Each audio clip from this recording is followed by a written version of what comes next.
Continuation of the council retreat. I just want to share it with some of the folks already, but I get this, it's a blog kind of thing, but it's governing community design. Just sends articles from other places all the time. And one of the articles is Americans like free parking. They don't realize it doesn't exist. I will send this over to Jeff. I don't know if you get this, but there's some interesting information and some reference to some stuff. So whether it's helpful or not, I don't know. Okay. Americans like free everything. Don't realize they pay for it anyhow. Yeah. Okay, we're going to start right off with the technology? No. Yes. No, that'll be today at 3. Fire department or community development, which is first. Well, we'll go to community development, which is item number 2, because Mark Reckman, who is the fire chief, is going to present item number 1, is on a call, and he will come over as quickly as he can. So if it's okay with you folks, we'll start with item number 2. Do you want to, when Mark gets here, do you want to shift or do you want to wait? No, he can, this item, I don't know where we'll be. We might be on the 4th or 5th item by the time he can get here. But if I can just do a short introduction on this, we did have a discussion at a previous meeting that we were going to need a transfer in order to stay within our budget for legal fees in community development because of some of the cases that we've got, appeals to LUBA, possible lawsuits, and a lot of the activity that we've already had, so we're already over budget. So I'd like to go ahead and turn that over to Jeff to go ahead and talk about what's going on. Jeff Adams. All right, yeah, so I put together a quick kind of staff report, which I think will be for our January 5th meeting. This is just a draft for that, but it discusses that we've got some major projects coming up. Plan, the elementary school that you're doing, comprehensive plan, zoning ordinance audit, and we trimmed 28% from the budget due to that COVID adjusted budget. And the legal budget, we trimmed by 33%. So it's yearly 45,000 is the normal, and we trimmed it down to 30,000. Well, in just 6 months of this fiscal year, we're right at around $60,000. And we know that we have some more LUBA related coming up. So the way that I look at this, and I think a pretty good metric to go by, is that if we have a case or an application that has the potential of going to the city council rather than just planning or DRB, I always say that's going to be double or triple what we might do in a month. If it has the potential of going to LUBA, I would go to quad or quintuple that amount. And that's the risk factor whenever you see something like that happening.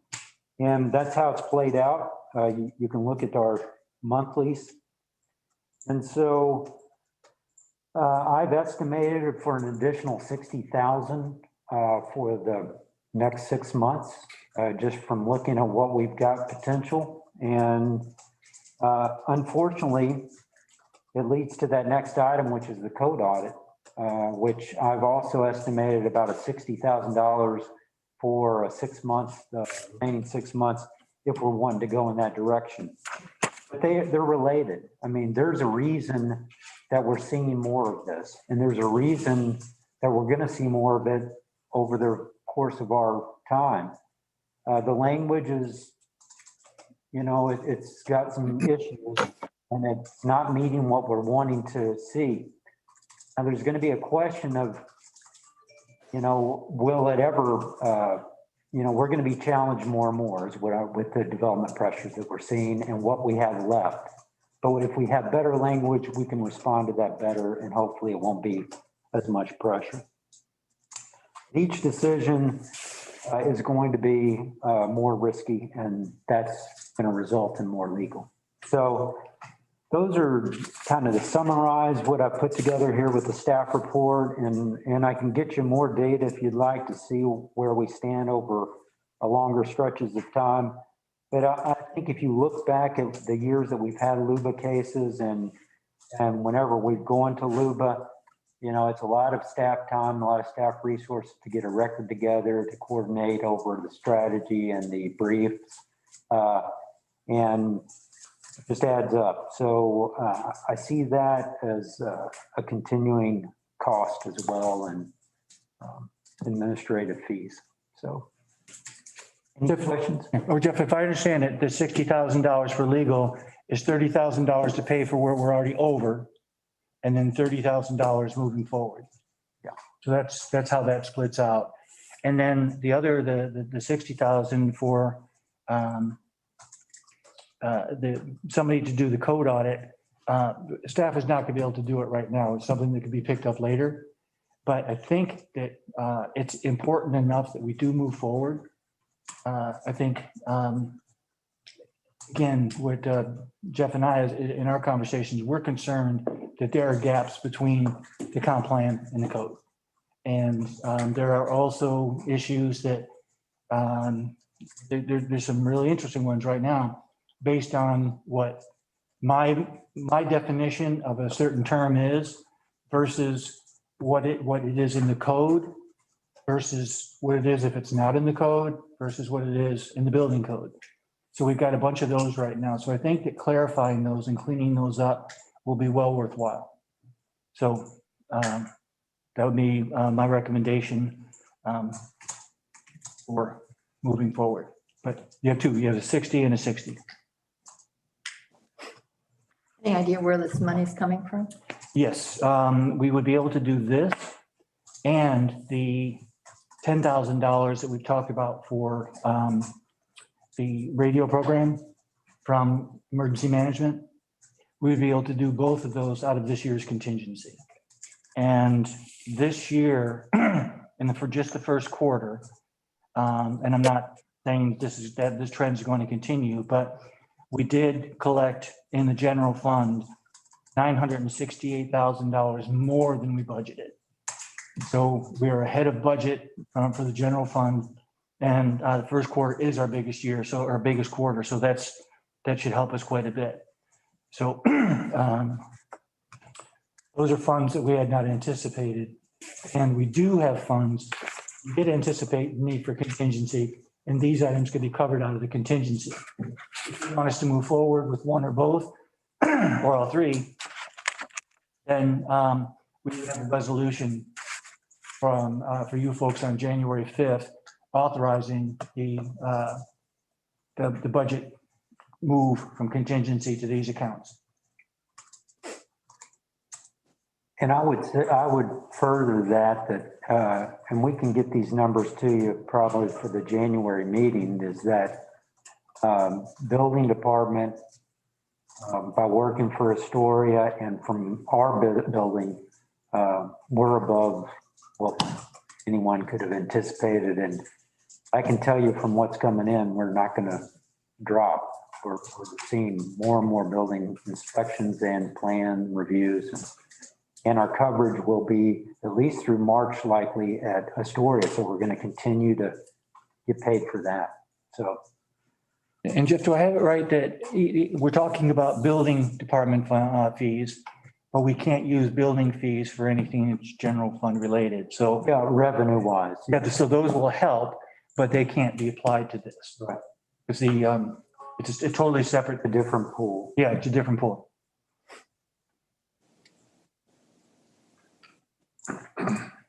Is there much that we could do to the code audit before we hire somebody to help with the code audit? Is there anything that we could be doing to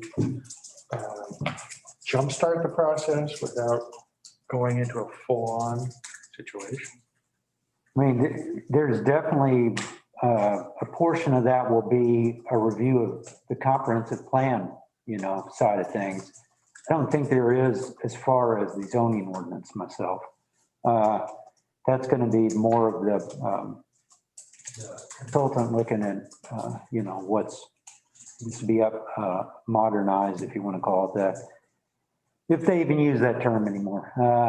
But looking at that and seeing where it aligns with that comp plan. But yes, I think there's a component of this, whether you do visioning, comprehensive plan, or any kind of future work, where you see the comprehensive plan has gaps in the current state of things and where you want to go. And that's a lot what a visioning process does. And so there's aspects of that you could identify.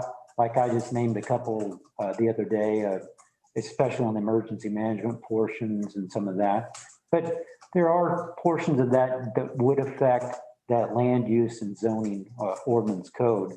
And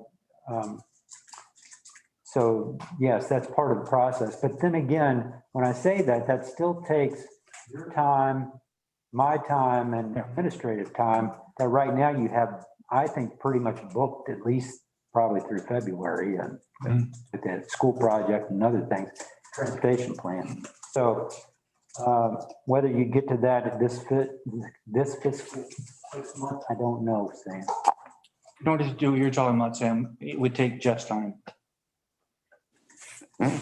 Yeah, I understand that. There is the factor that if we could do some of this stuff before we hire a consultant, that consultant's time might be shortened a little bit because they hit the road running. So I'm not saying right away, but maybe later in the year, we'll have time and maybe we could sit down and do a little quick review of the comp. Yeah, that's definitely what the way I envision it actually is the way I envisioned it. If we were if I were to recommend to you guys the best way and most economical and best way for this community is to do just what you're saying. But start that would likely be after you do the elementary and the transportation major outreach portions of that. So like you said, that wouldn't likely start though till summer at best. So that's what worries me in that Bruce was saying you guys want to start that immediately in January. I just don't think we have it. I don't have the resources. I know That's what I'm saying. Yeah. I think that the benefit you get from the consultant is that they're involved all the way through. I think that would be a better product rather than saying fix these things, because I would want the consultant to go through the code and find all of the traps or gaps and advise you on that. It sounds like the assumption is if you go through, you'll find all of those. And maybe you would, but I think that the whole process. That's not what I'm saying. I'm just talking about the comprehensive plan because that's the generic policy ideal. That is what guides somebody who is looking at the codes to say, okay, this is some of this stuff that, so the comp plan, I think, needs to have a little bit of some clarity hammered out. So those vague terms that we know are in there don't muddle up the process when you get to the code. So. Yeah, okay. I would think that would all be part of what they would do, but that, if you want to split that, we can try to split it. But like I said, Jeff has talked about the schedule. If we were able to go with a consultant, we would be able to get somebody in here probably within 2 or 3 months. If we wait until summer and then do that work, and then, I mean, we're talking about a year from now.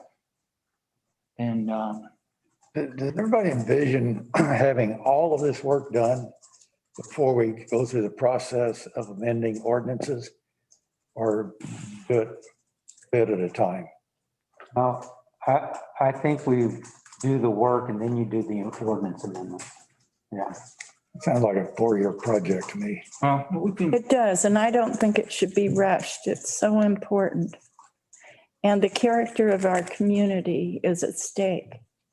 It can be a cookie cutter thing where somebody can come in and say, okay, these are the rules. This is how you have to do it. I don't think that's Cannon Beach. and that's not the process we're recommending. That's why it has to be so specific to our comp plan and our code. Sounds like you're talking about 2 separate projects in a way. You're talking about the consulting coming in and taking a look at, okay, here's what it says in the comprehensive plan, here's your code, here's the definitions. Let's kind of tighten all of the codes and the definitions up. And and the other part of that project would be the council and the community looking at the comprehensive plan and saying, you know, we want to limit the size of our houses, or we want the houses to be part of the design review board review. Those are the kind of policy questions that we would deal with, whereas the consultant would deal with the details of how to get that into place. But I think we could do it on a parallel path. I think we can look at the comprehensive plan and the policy decisions while the consultant is going in and looking at all the details. Because what I'm really concerned about is what we ran into with the Roberts applications and Najimi's. Our definitions are there, but it's really up to interpretation. And as you say, you know, you have an idea, Jeff has an idea, Luba might have another idea, and we really need to get those tightened up so that somebody can't walk in here in February or March and say, well, this is what it says, I can do this on my land. And we'll be right back to where we were with Roberts. They'll do that even after we tighten it up. Sure they will, but at least Right. we'll have I think, a stronger base to work from. And I think that we will get challenges, but right now, we don't feel comfortable with our ability to respond to the challenges with the gaps that we're aware of. And Nancy, one thing that when we talked about going with a consultant, it was an assumption was made, and we put this in what we sent to you originally, that the comp plan is okay as is. We didn't include a time frame to modify the comp plan. If we do that, it'll be a better process, but it'll be a much longer process because modifying the comp plan is not a small deal. So you would have to go through all of that and then go ahead and do these other changes. From what, I mean, this is my opinion, I think that the comp plan is quite clear on what we're trying to achieve. There's just not the follow-up in the code. And so I would recommend we fix those gaps. Mm-hmm. And then we can do this other process to see if we want to change the comp plan, but then you get into the visioning and all those kind of things. Yeah, but that's, so the pace at which we can get to the code was, it was a base assumption. Comp plan as is tells us what we want. It's not that you wouldn't want to tweak it, but it does say pretty much what we want out of the community. I thought we had a consensus at the council level to take that approach. We like the comp plan. It is a broad view of what it is. And there's a process to change your comp plan. It's very extensive. Mhm. It's involved with the state and everything else. We have a comp plan that pretty well identifies what we envision, and not just us, but for generations of envision for this community. So I like the approach of just saying, that'll be our guideline. Mhm. Go through that, look at our codes and say, does this code reflect the comp plan? And if it does, what are the weaknesses in it as far as language, and address those gaps? And then, but you got to integrate it with other parts of the code. So that's why somebody has to look at the whole code documents to make sure that we're not in conflict between one chapter and another in our code, even though all those chapters may truly reflect the comp plan view of this community. Mhm. So I'm in favor of the approach that Jeff and staff is taking. But I still think that there ought to be a focus on those parts of the code that are land use related. Oh, yeah. And that's where we ought to start with those items. And rather than just starting at chapter 1A, 1B, we got to go and say, here's where we've had significant issues. Right. And they're all land use Yes. issues. Start with those. and then fill in from that point as we have time. And some may not even be required to have a consultant take a look at. They are non-issue. And Robin, this will take whatever time it takes. We all agree that it's that critical. It's just a matter of a start time and how we can move through. But one of the things, kind of what Mike is talking about that, and I don't know if I'll go ahead and open up a can of worms here, but how we all talk about habitable space. There's things in our mind what habitable space is, there's things in the building code what it is, all that. And when we throw that term around, we're not going to win. We have to go ahead and make sure that we have a definition we agree on for that.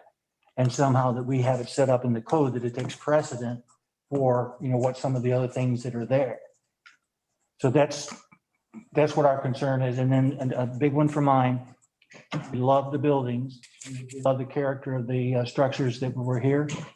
There's no requirement or review that you do anything close to what you see downtown. You can build pretty much anything. And we don't think that that's really what the community wants, but we don't have control of that yet.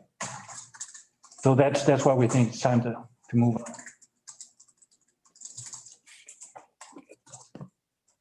I might add too that realtors have a different definition of habitable Yeah, also. yeah. Yeah, but honestly, we work under whatever the Oregon Building Code allows. That is the true habitable space is what is allowed. That's not, Alton cannot, by being a building official of the state, can't vary from that. That's what it is. That's what Bruce is referring to. We may have a certain understanding of what we think it is. Realtors might, whatever. But the only one that really truly counts, at least legally, is what Alton has to say about it. And he's our building official. and it's not what we think it is. Yeah. So we have to cover that. So we know what you want. We have to cover it another way We possibly. have to cover that, but we can make it more severe Mhm. if we want. Yeah, but we have to have something besides what's in my head. Right. That's, yeah, you don't want anything to do. No, but that's the thing. We'll throw it around. We're all talking something different. And we don't have clarity other than what's in the building code. And it's not what we're talking about. So again, recommendation is that we do both. This is in line with what we would have budgeted. As a matter of fact, it's about $10,000 less than we took out 130. We're asking for 120. And it's a critical element, and the whole legal side of it is out of our control, really. I think we'll recover that cost in reduced legal fees as time goes on. Quite possibly, yes. Yeah. Well, I'd like to see it done sooner than later. I can't see us waiting until summer or fall. Yeah. We've got people fighting at the bit right now, trying to get in. And if we don't have good, clear codes, we're going to find ourselves in a world of hurt, I think. Depending on the amount of time and then the process we come up with, I don't know if it's, I think that we talked about this being a joint effort of the council, planning commission, and DRB. I think if we go through an iterative process where they do it, then it comes to you, that kind of thing, I think it's going to take a lot more time. I think we've had situations where recommendations have come and then, they just come as they are, and then they're not necessarily what you would agree with. So we get, I'm hoping that by having everybody in the room, we can try to go ahead and get a real tight understanding of what the issues are and what their solutions are. So with that, it will be possible for us to go ahead and hire within probably about 3 months and then start the process. Depending on how much time you're willing to put in is how quick we can go. And we all know you've got a huge workload. So And actually tonight will be the first, DRB is going to be, we're going to start the process by saying what parts currently are not working for us in the review process. So we're going to start that process kind of to prime the pump so that when they get to the joint meetings, they'll have an understanding of their code and what they like and don't like about it. That feeds into that audit. So.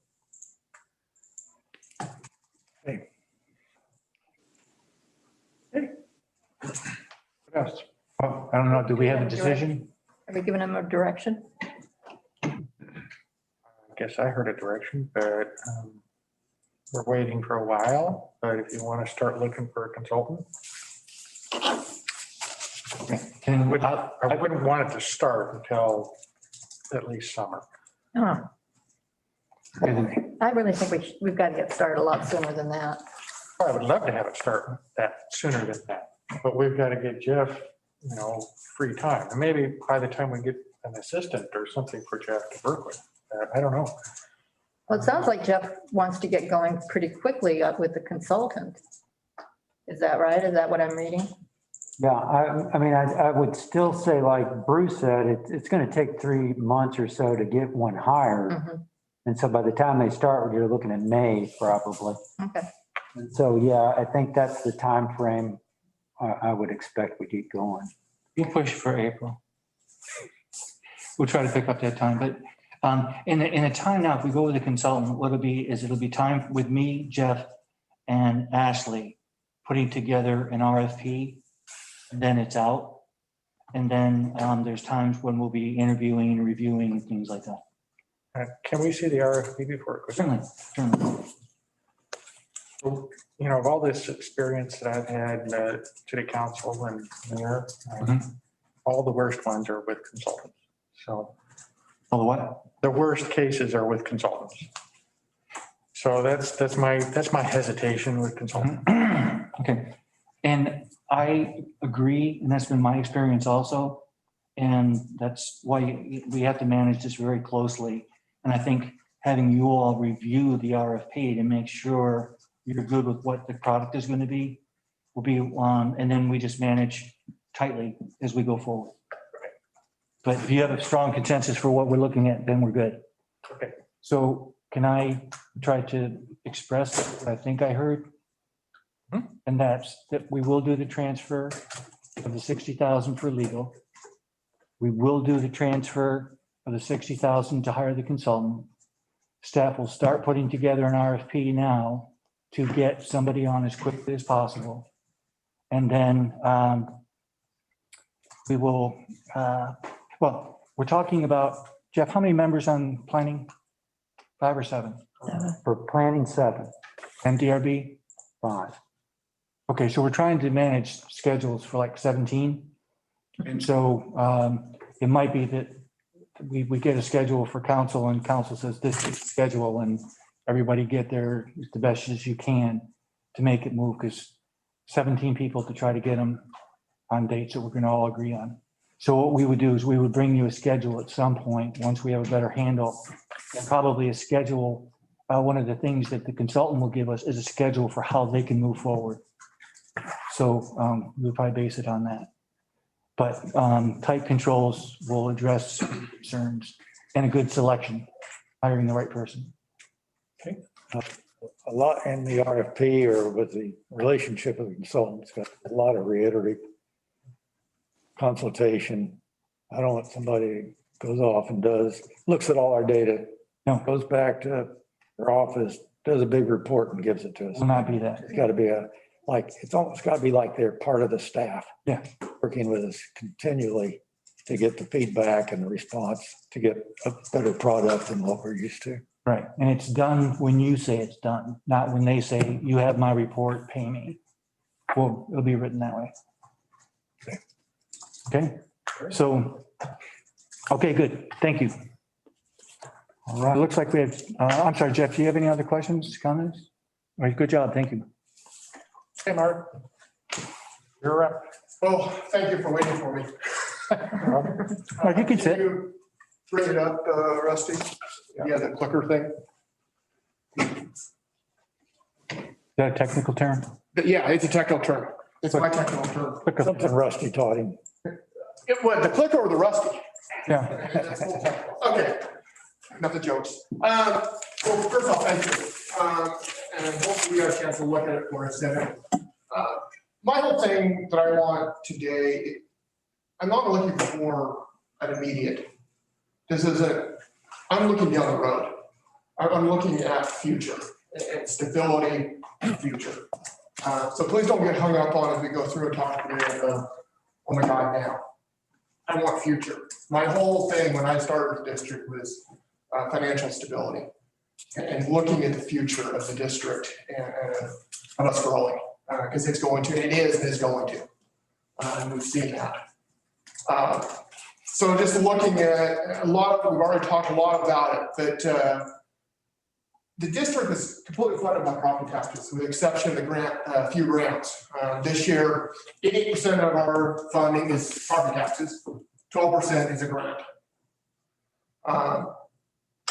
Then when we look at calls, and we can just look at where we're going, it's about an average of 5% a year. If you were to take all those every year and average it out, it's going up about 5% every year on average. But what is alarming is I've only been doing the study for 2 years, but the amount, and I changed it, used to say out of district residents, and we changed that because one of the comments was said was, what about the second homeowners? And we count that in as they're paying property taxes. What we're counting is the people that have no ties to Kansas. They are purely here staying in a vacation rental, they're in a motel, they're here for the day. Last year, 74% of our calls were out-of-town people, have no ties to Cannon Beach, say they're here. As of right now, as of through November, 77% this year. And I think we're going to continue to see that go up. If you just look at the number of calls, we're running on less people in town that actually live here and more coming from out of town. And so when we talk about board meetings and the district board looks at that, that raises a big red flag to them. Are the district, why are the taxpayers paying when we're really running on the tourism? Now you can make the argument that this community is tourism. That's what pays everybody's bills. Okay, you can make that argument, and I agree to an extent. But I think there's another side to it. One of the things I've done the last few months is kind of looking at, and this was kind of an analysis we did, looking at per thousand, what does Cannon Beach Fire District pay per thousand compared to other areas? And what I found is we're absolutely per thousand, the lowest that I could find. I couldn't find anything lower. When you look at what you pay per thousand in this city right now as a taxpayer, you pay $12.03 per thousand overall taxes. That includes local taxes, school, and then they call it non-limiting, which is bonds. There's nothing lower that I could find for any city. And I was specifically looking at cities besides Astoria and Seaside, because they're Clatsop County, but other ones, specifically looking at ones that have cities with fire districts. So you're paying a city tax and a fire district tax. I'm just looking at those. And so we're paying per thousand lower. Then you look at the fire district, and I pulled off the coast fire districts. Total operations, Cannon Beach Fire District pays 89 cents a thousand.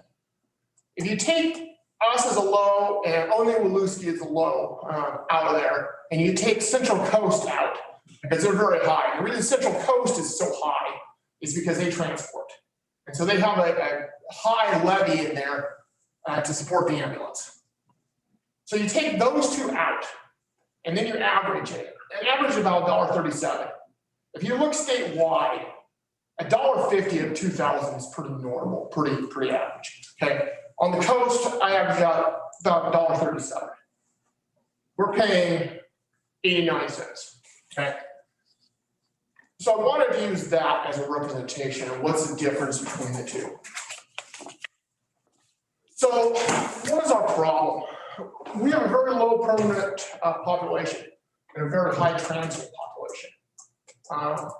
I would make the argument that there's many days that the transient population outnumbers the permanent population many times in this town. The city gets a lot of money from lodging tax, and that's how you support the city. In turn, a lot of money goes back into marketing to bring more people to the city. And so that lodging tax goes up. But what does that do to the fire district? It doesn't. It makes our calls go up. And so that's where I think the disparity is our calls are going up and yet the taxpayers are paying for that, not necessarily tourism. And so this is where I take the question, is that correct? Should we be looking at a different way? I think there needs to be a balance of tourism and taxpayer. Similar to what the city has with the lodging tax. And so my solution to that is a prepared food tax. I think that is a very good solution. Now, I understand the argument right now, but that may not be the answer right now in the climate we're in right now, we're shutting things down. And I totally respect that.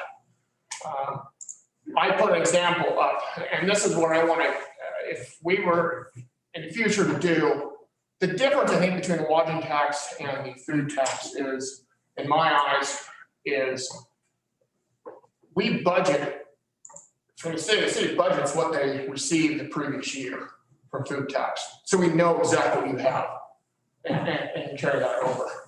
Versus the lodging tax, you budget what you project and you're going to get the lodging tax and then budget. What I'm trying to show here is that we budgeted from the previous year what you already know you have.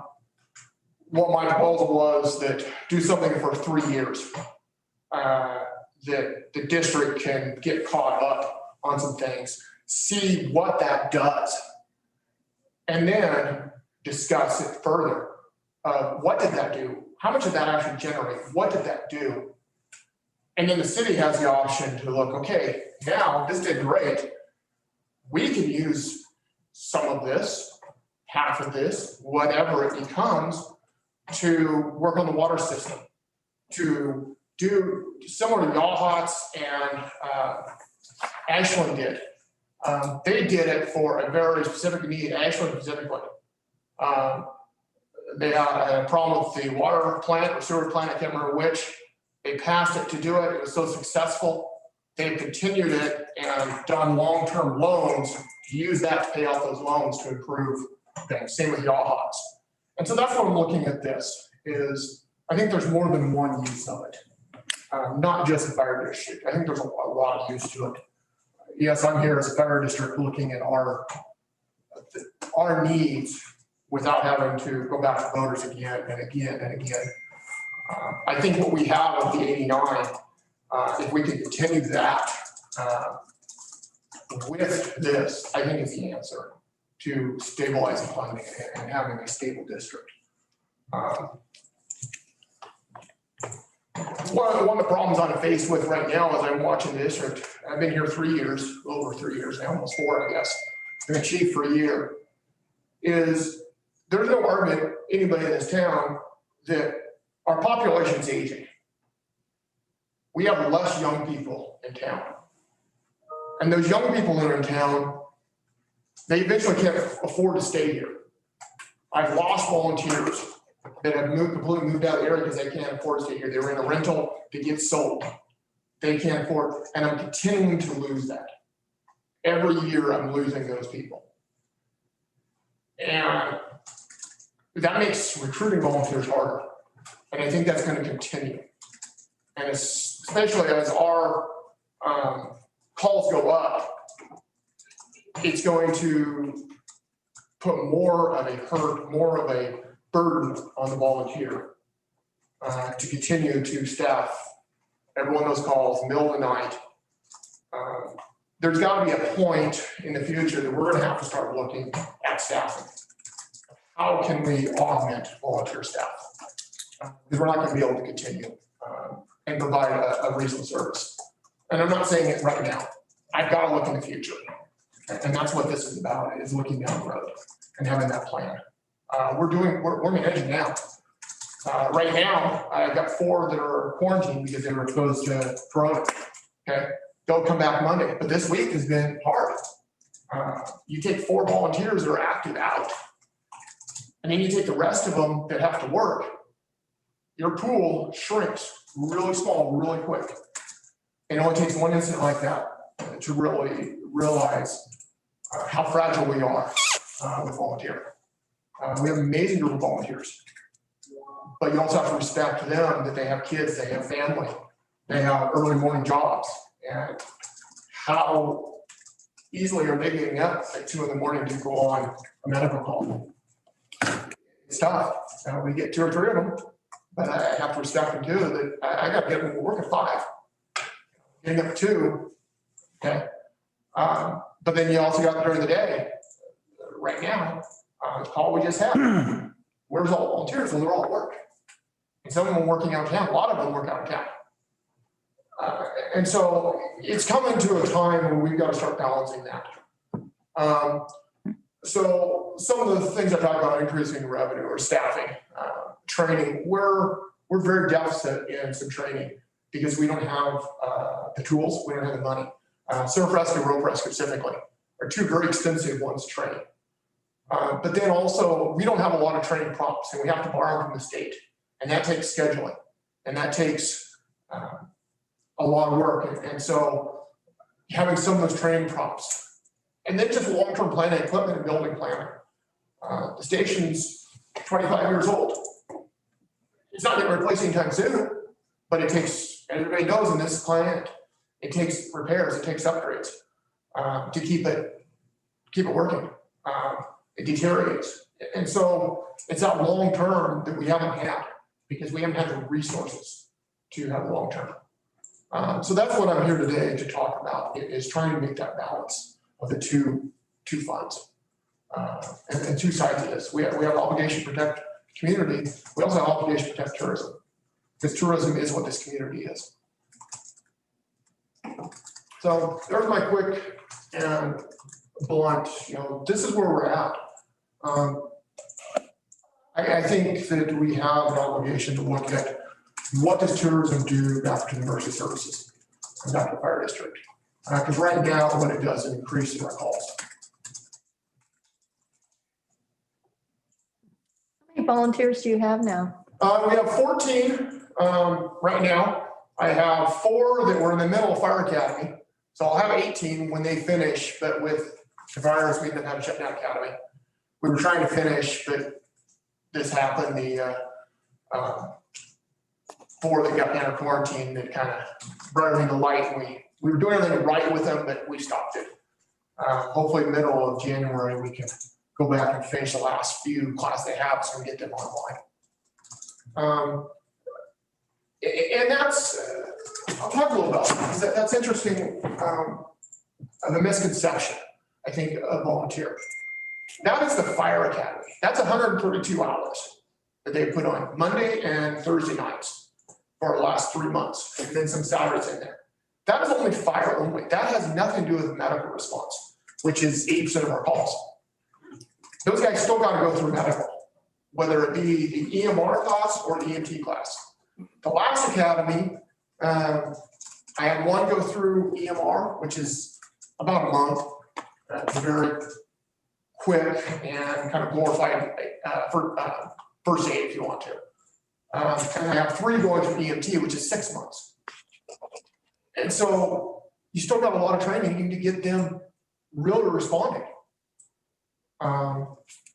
You're about 3 years before you really have a really solid person that can drive, that can do a lot. So even with recruitment, we're still, and how many of those are we going to keep and how many of those are going to move out of the area just because of cost?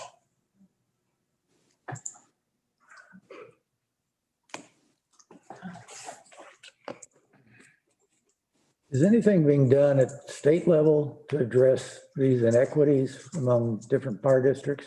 There was from Nestaka Fire District.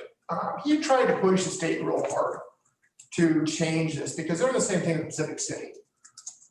We tried to change that with the state of getting fire district allowed to do some of this lodging stuff, and the state has no interest in changing that. There's so much lobbying against it to allow fire districts too, because that just opens up a whole another can of special districts. Is that what you're referring to? Yeah. And I tried this last legislative session to write some letters and try to, and they have no interest in it.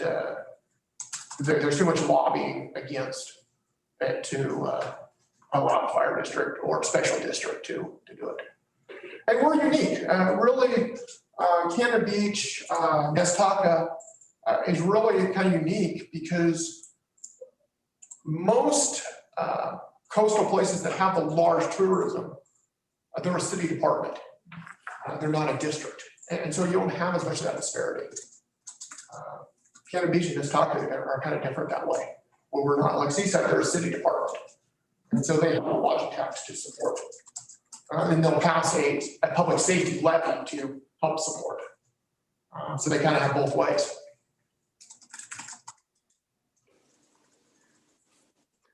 As a city entity in Seaside, do they have the authority to serve outside of the city? Yes, they have a rural district. And so the rural district contracts for the city services. The Seaside Rural Fire District doesn't own anything. They don't own any equipment. They just contract services. They collect taxes and give them to the city to provide services. So they're still a rural district, but, Outside the city limits. okay. And same with Deerheart. That's another one that has a rural district surrounding. I came from Cornelius and did the same thing. Cornelius was a city department, but there was Cornelius Rural District that surrounded the city and they contracted services for the city. That's a fairly common thing. Okay, thank you. I'm looking at the slide that has your non-payer, non-payer. Yeah. That's, to me, the argument that I don't know, for getting it out to the public or the residents, so that they really start understanding that they're paying for the 74%. I think that's going to be one of the key elements, but if we are going to try and move forward with something like this to convince folks that if they want a healthy rescue service, they're going to need help from the visitors. And barring finding some other way for visitors to pay for things, which we talked about for parking, I've always felt that the service tax is a viable argument, a potential opportunity there. There's going to be pushback, and there was, but it's how do we educate everybody so that they know what's happening. I think part of the problem is, I run into this all the time. People think that the fire district is a department of the city, and they don't understand that funding at all. And in fact, I think we even have in here, fire department - Mark Reckman. Well, it's not a department. And I think people don't understand that you have your own taxing district and your own taxing limitations, which is the problem of trying to make people understand that that's the only funding that you have. So that is that's a real problem for you and for the city too. Absolutely. I think I think you're kind of referring to the fact that not right away, because any sort of promotion of the service tax, food service tax, would just devastate the restaurants right now. They're already devastated. But I think what we ought to do is a marketing campaign that really gets the message out there of what is wrong. I don't know how to do that. The city is very hard to talk to. So I don't know. Soon as we can start doing in-person meetings again, things like the hot dogs with the cops, where you guys are there with fire trucks and stuff like that, that's where we need to do it. Start doing some more of those things. Absolutely. So that we can slowly convince folks that when we do ask for this service, this tax, maybe that'll swing it.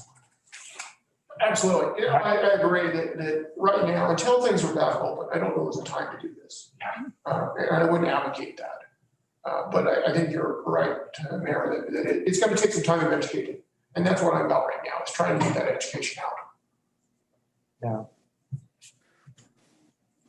You know, not everything I could think of would be just a generalized sales tax. I don't know if we can levy that.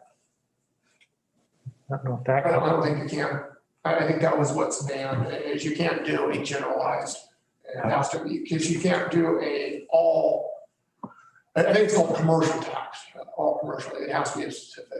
Right. I know Vail tried and they failed, but they did try. I don't know why they failed. I didn't remember that. They wanted to have their own sales tax because they're getting all those folks from Idaho coming over just to buy their stuff. But anyhow, that's a different problem. Yeah, I don't know. I do see this as good potential for revenue for you guys and maybe some for Rick in the background. Some of that kind of stuff. Absolutely. One thing you might be running into though, when restaurants do finally open and life goes back to normal, whenever that is that tax that was just added on by the legislature in 2019, that for instance, the driftwood has to put in. Corporate activity tax. Yeah, and people are already, they kind of go, well, what is this? Yep. So if we added another 5%, it's not something that the restaurants necessarily pay, but They pass it through. it does affect people's attitude. Absolutely.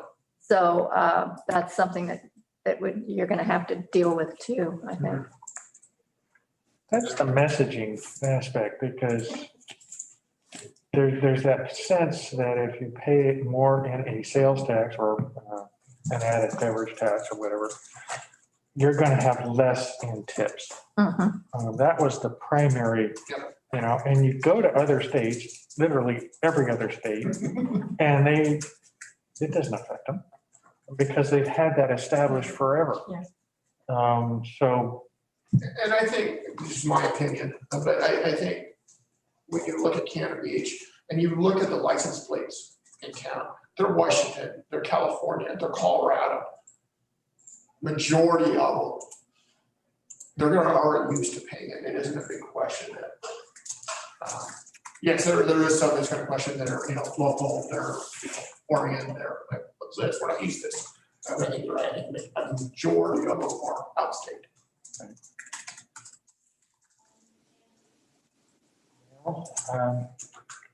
I would say proceed as best you can and get the message out there so that we can start doing some sort of, and I would support it.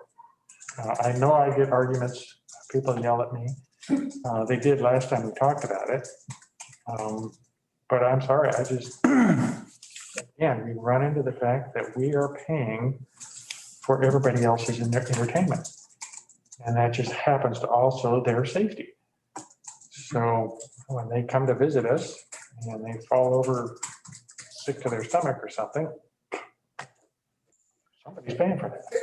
And I think the interesting thing that I'm seeing and watching this and really paying attention to it is a good majority of the people that come down here, they're coming to stay, are elderly. They're retired. And there's no one's going on. The Stephanie Inn is a great example of a place we go pretty consistently, weekly. And it's 60, 70, 80-year-old. Okay. And so I think that just plays into the why the calls are what they are, because of what Cannon Beach attracts.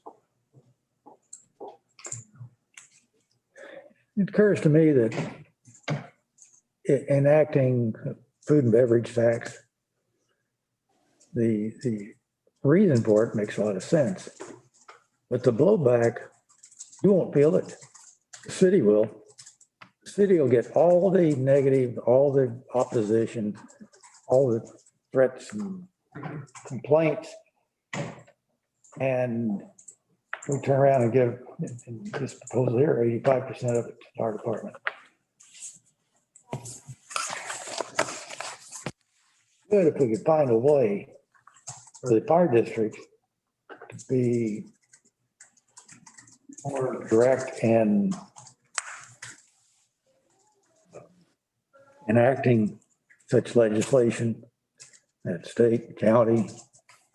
And you're trying to do it with the city right now. But I'm sensitive to all the complaints coming to the city for doing something really necessary for the fire district. So again, communication, marketing, Sam says, got to get the information out there that why it's important. Absolutely. Not just another tax to fatten the city hall. And honestly, it'll be perceived that way, or the restaurants say, why us? Even though they just collect it and pass it on, still see it affects the price of their product and their competitiveness. Well, and Mike, when you're talking about a pass-through, I know just talking to some of the hotel people that it costs them a lot of money to actually be able to do that process. Yeah, there's So, industry. and some don't even have the capability. So that's another cost. Right. So you have to kind of look at what it's going to do to them too, time-wise and money-wise. Yep. Big problem.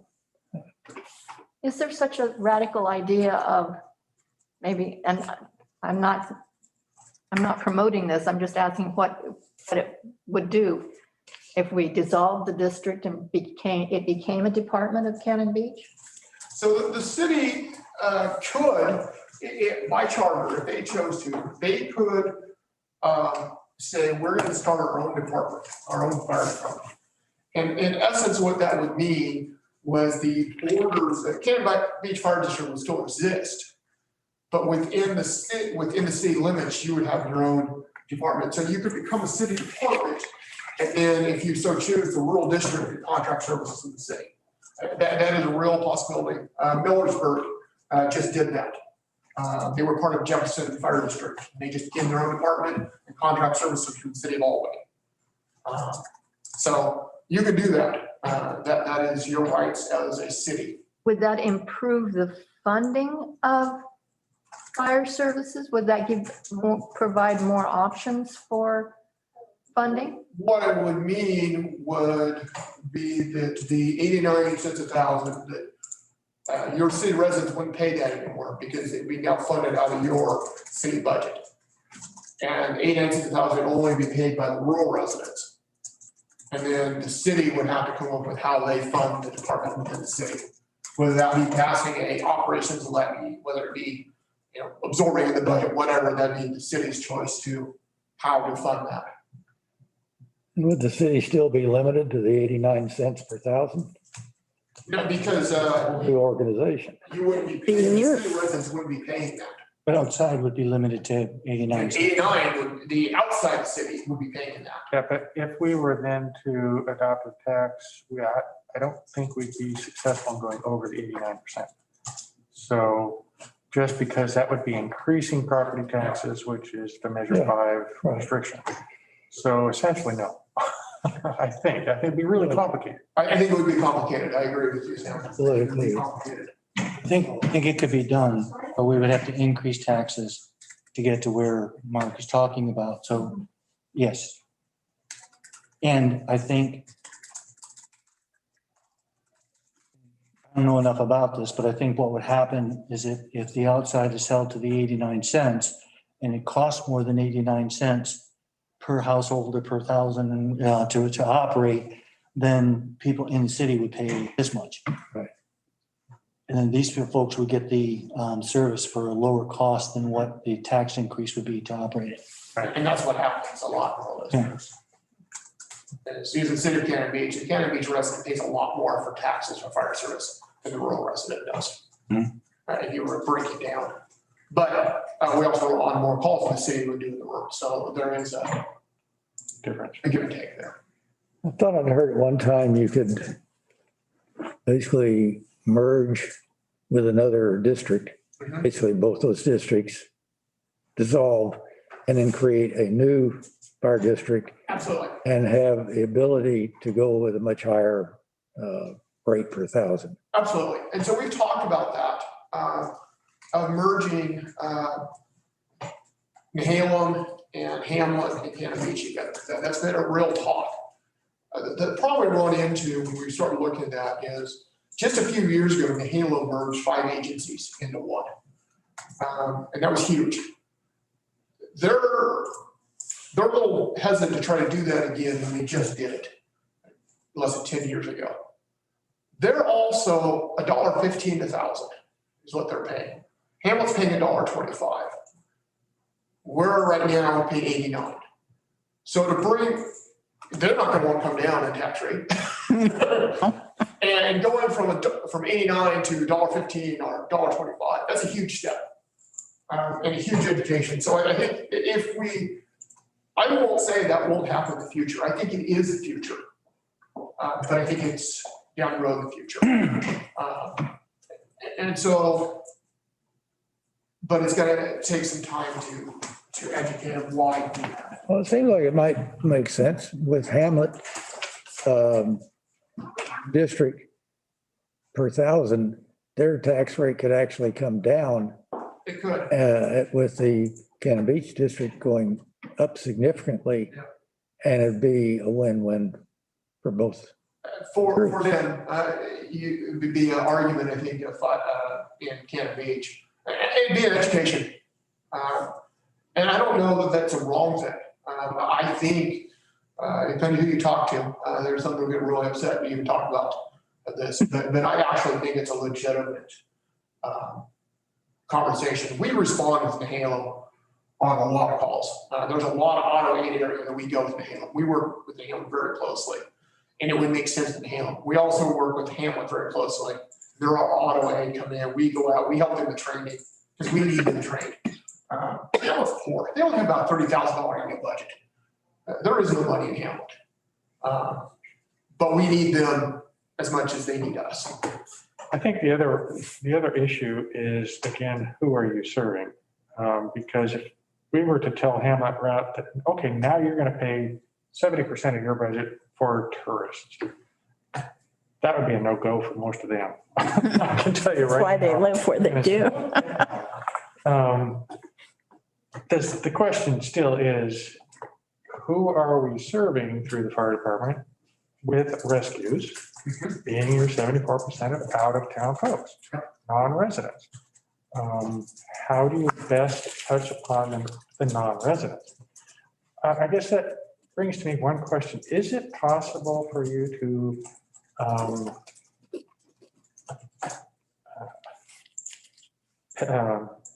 charge for your services? So, and to an extent it is, and we looked at this as a district, and we're still actually weighing in, and I'm still doing more research on the cost benefit of it.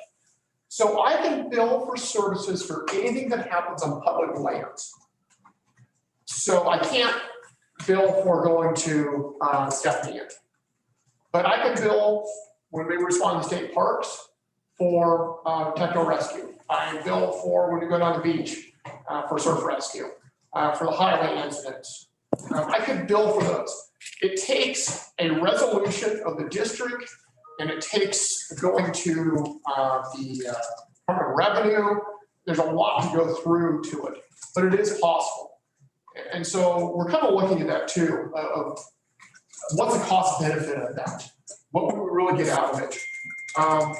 The flip side of that is I'm actually more interested in a better agreement with state parks. And then we'll start. And then we build state parks for some of these costs. Do you have a breakdown? You say it's 70% tourists. Do you have a breakdown of beach and highway situations so that you would know that half of the rescues you do are related that way? And if so, you can charge for those and that would really help. I do. I don't have it off. I know in 2019, we did 29 rescues. And I just looked for 2020 here a month or so ago. I think we were like 33. And we've gone a couple more since then. So there's a decent amount, but not I don't know. Recovery of that. And who do you charge? Do you charge the people that are being rescued, or you charge an agent, like the state parks or the highway department? or- That's the question. Right now, we don't charge anybody. But we could, if we went through a resolution, we would be charging the individual. If I got just an agreement with state parks, then we charge state parks. That's Chris Beswick from the Halo and myself. That's our goal actually, is with state parks. We actually had a meeting set with them, and then the virus hit and everything shut down, so we never got to, but because our agreement with them is up for renewal. And so right now they pay us $1,500 a year. 1,500 is all? $1,500 to respond to the state parks. That's not a whole lot. Mark, Look at spending, the amount we're spending to just try to get our surf rescue team back up. And the amount we spent, $15,000 just on rope rescue training last year. $8,500 on equipment. We're getting ready to spend another $10,000 on rope rescue equipment. Takes a lot of money for technical rescue. Mark, do you have any success at collecting from insurance? That's where, if we build the individuals, that's what they would turn it over to insurance to, you know, typically you build their homeowner insurance. Okay, and what we done in the past was we would go after the insurance companies, and then that's all. So like if the bill was 10,000 and we got 2,000 from the insurance company, we were good. So we didn't try to really hit people hard. And that's what I did with the previous district I worked for, Yeah. is we would do that. I have heard that collections is expensive. Yes. So almost, you don't get a whole lot for what you ask for. The district I referred to that we did it, we ran on a highway, and 90% of our calls were on that highway. Yeah. And so we billed the insurance, and if the insurance balked or they didn't have insurance, we just dropped it. Or send them to collections. I'm curious, the number that you said for state parks, 1,500, is that your number that you picked, or is it the number they? That was before I came. That was the agreement before I came. It was signed, I want to say in 2010. I'm just curious because, things like your highline training and the surf training, the only reason you do that is because of state parks. It is. So I would almost say, hey, if you guys want us to do this, you pay for the training. And that's some of what Chris and I want to discuss with them, is changing that because we spend a lot of time in parks. Well, and right now, do you have people that can do that work, or do they have to go somewhere else to get somebody to do that? For rope rescue. Rappelling, that kind of, We have 12 of us that are certified in tech rescue and rope rescue technician. Now, you look at that, there were 12 of us. How many of us can respond that day at that incident? And so all of technical rescue, surf, rope, trail, is a joint response with Hale and Seaside Cannon Beach. Every one of them. We're coming for every call from the Hale and the Seaside. Because none of us have enough manpower to do it. And that will continue. That won't change. Oswald West is our meeting point with the Hale all the time. We go to Oswald West constantly. Do you have any estimate, or maybe you said it and I didn't see it. Do you have any estimate if the city placed a 5% tax on food and beverage, do you have any estimate how much revenue that would bring in? I honestly have no idea. And that's why I wrote it up the way I did, is let's collect it, see what it does. I've talked to a couple of economists that tried to tell me, and they're so far apart that, what's the real truth? Short of hiring a consultant to really go and get the restaurants to give us some numbers, I don't know how we would do it. Bend, I know, did a big study. They did some research on Bend when they were trying to do it. They spent a lot of money trying to figure out how much it would generate. And I don't know that I have the money to spend on doing that for something we don't know we can even get.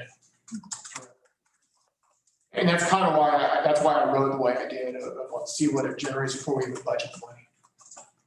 I don't want to spin before we have.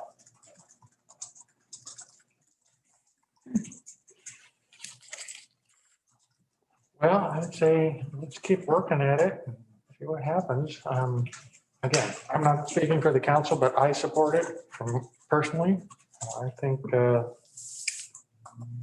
there's a lot of details that need to be hammered out so that we can go forward. But I think the education is the biggest goal right now. Get your message out there. This is a good message. It's more concise than last time, I think. And the more history you get built into this, Right. this year is actually going to be a very interesting one to add to the history. So as far as your details, the calls you've been making, so. Okay. Anything else I can answer? This was a good discussion. Thank you. Thanks, Mark. Thank you. Yeah, thanks, Paul. Next, we would probably talk about the utility projects, that sort of thing. But we're going to eat in 20 minutes. And so I just talked to staff and we would prefer to wait until after lunch so we don't get interrupted in that discussion. So if you want to pick something else off of the 1920, anything else, or you take a break if you want. Let me just throw out some comments. Last night after, well, not last night, the night before, of course, your mind's all buzzing with stuff that we talked about. I was really intrigued with how integrated everything we work on is. One of the discussions we were having is the affordable housing immediately translated into short-term rental. And then that translated into certain properties in town and some zoning and Building fees. Everything was just, and that's one of the biggest challenges we have in this position is the fact that it's really easy to look at little compartmentalized topics and say, oh, this is a really good idea, like what we were just talking about. And then all of a sudden you bump into, okay, that's going to trigger something else happening with the economic interests of town and maybe the room tax. It just, well, actually housing. Mark's comment about not having volunteers is really based on the fact that we don't have affordable housing to give the young volunteers, the people that work here in town. So it's not anything we can make a decision on. Well, and then he was mentioning that most of the volunteers really work outside of town, Oh, yeah. which if we had the government subsidy wouldn't work. Because they couldn't, they have to work here, don't they? Have to live here. Yeah. Anyway, I don't know about volunteers for that, because Jason's a volunteer, both at Seaside and here.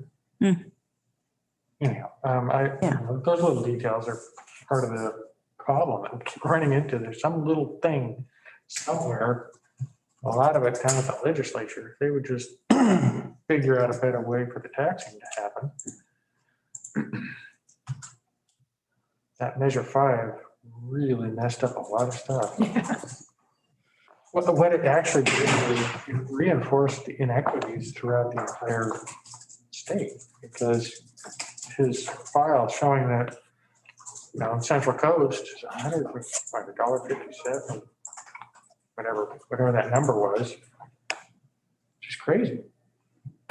I think sometimes there's disparity in what the assessed value is. And y'all don't want to hear about my old town, but we were 7 billion in assessed value and our millage rate was like $1.30 per 100,000.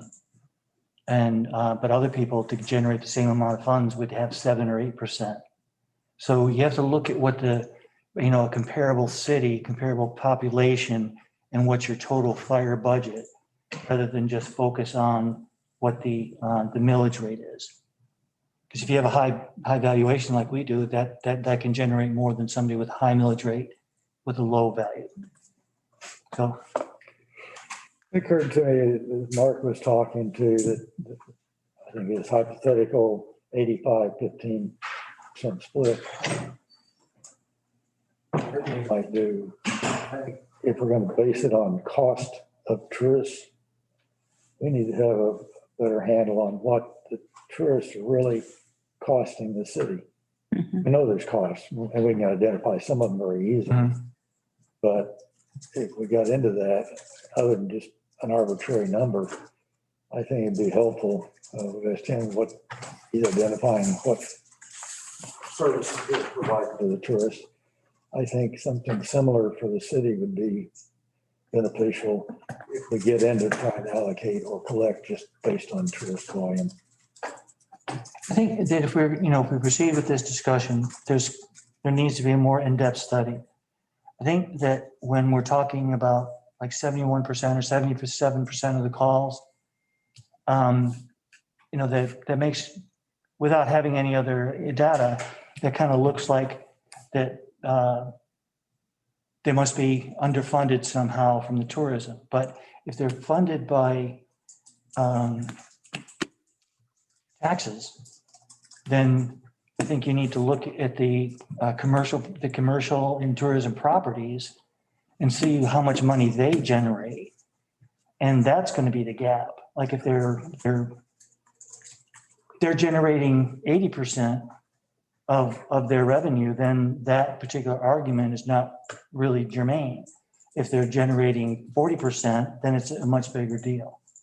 And I think that, Sam was saying that he would support something like this, and I know you all have talked about this in the past, but if we were to put this under an emergency management tax on the food and beverage, some of the things that we could do, and Nancy, we do have some numbers that we did. Marnie did a very in-depth, based on what she could find in other communities similar and all that kind of stuff.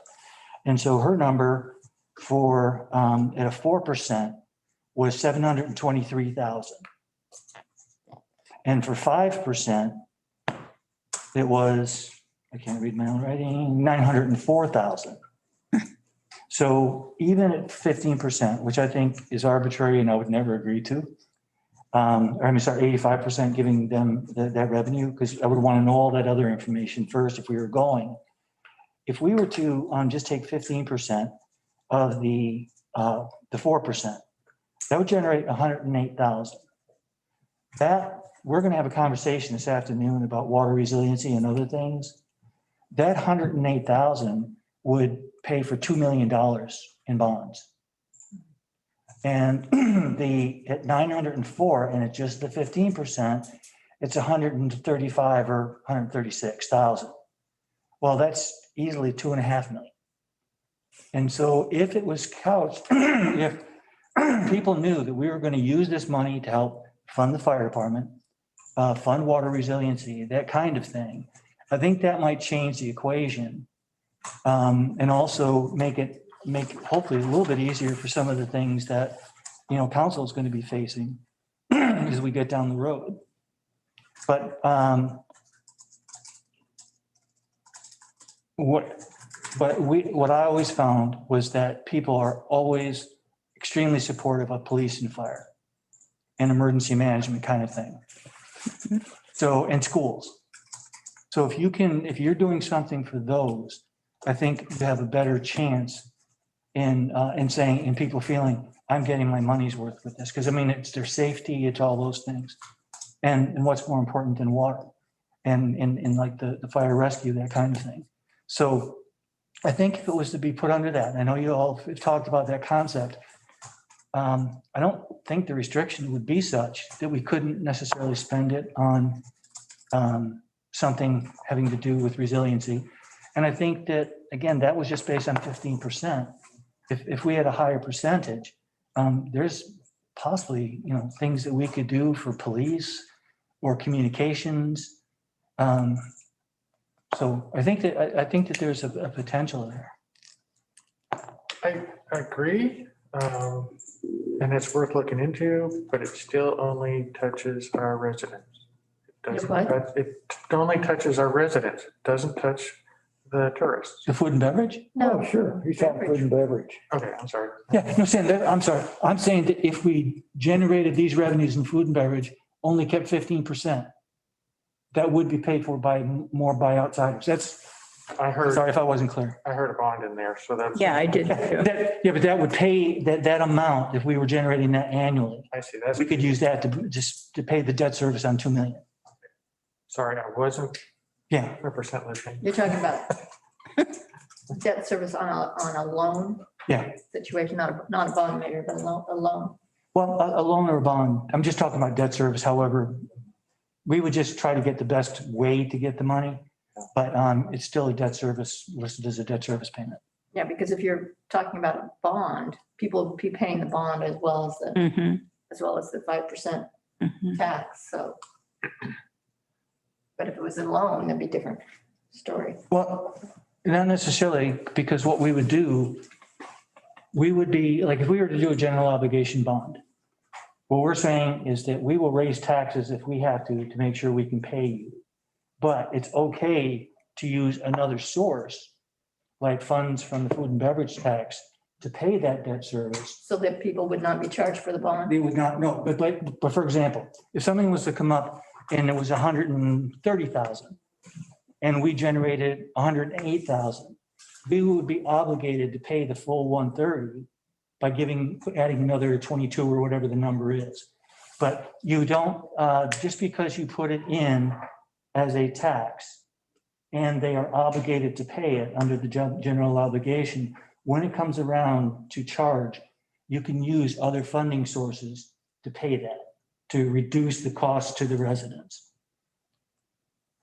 Anyway, Residents will still be paying it though, No, in their tax bill every Yeah. year. no, well, no, because we wouldn't, when it comes time to assess that tax, you would charge zero.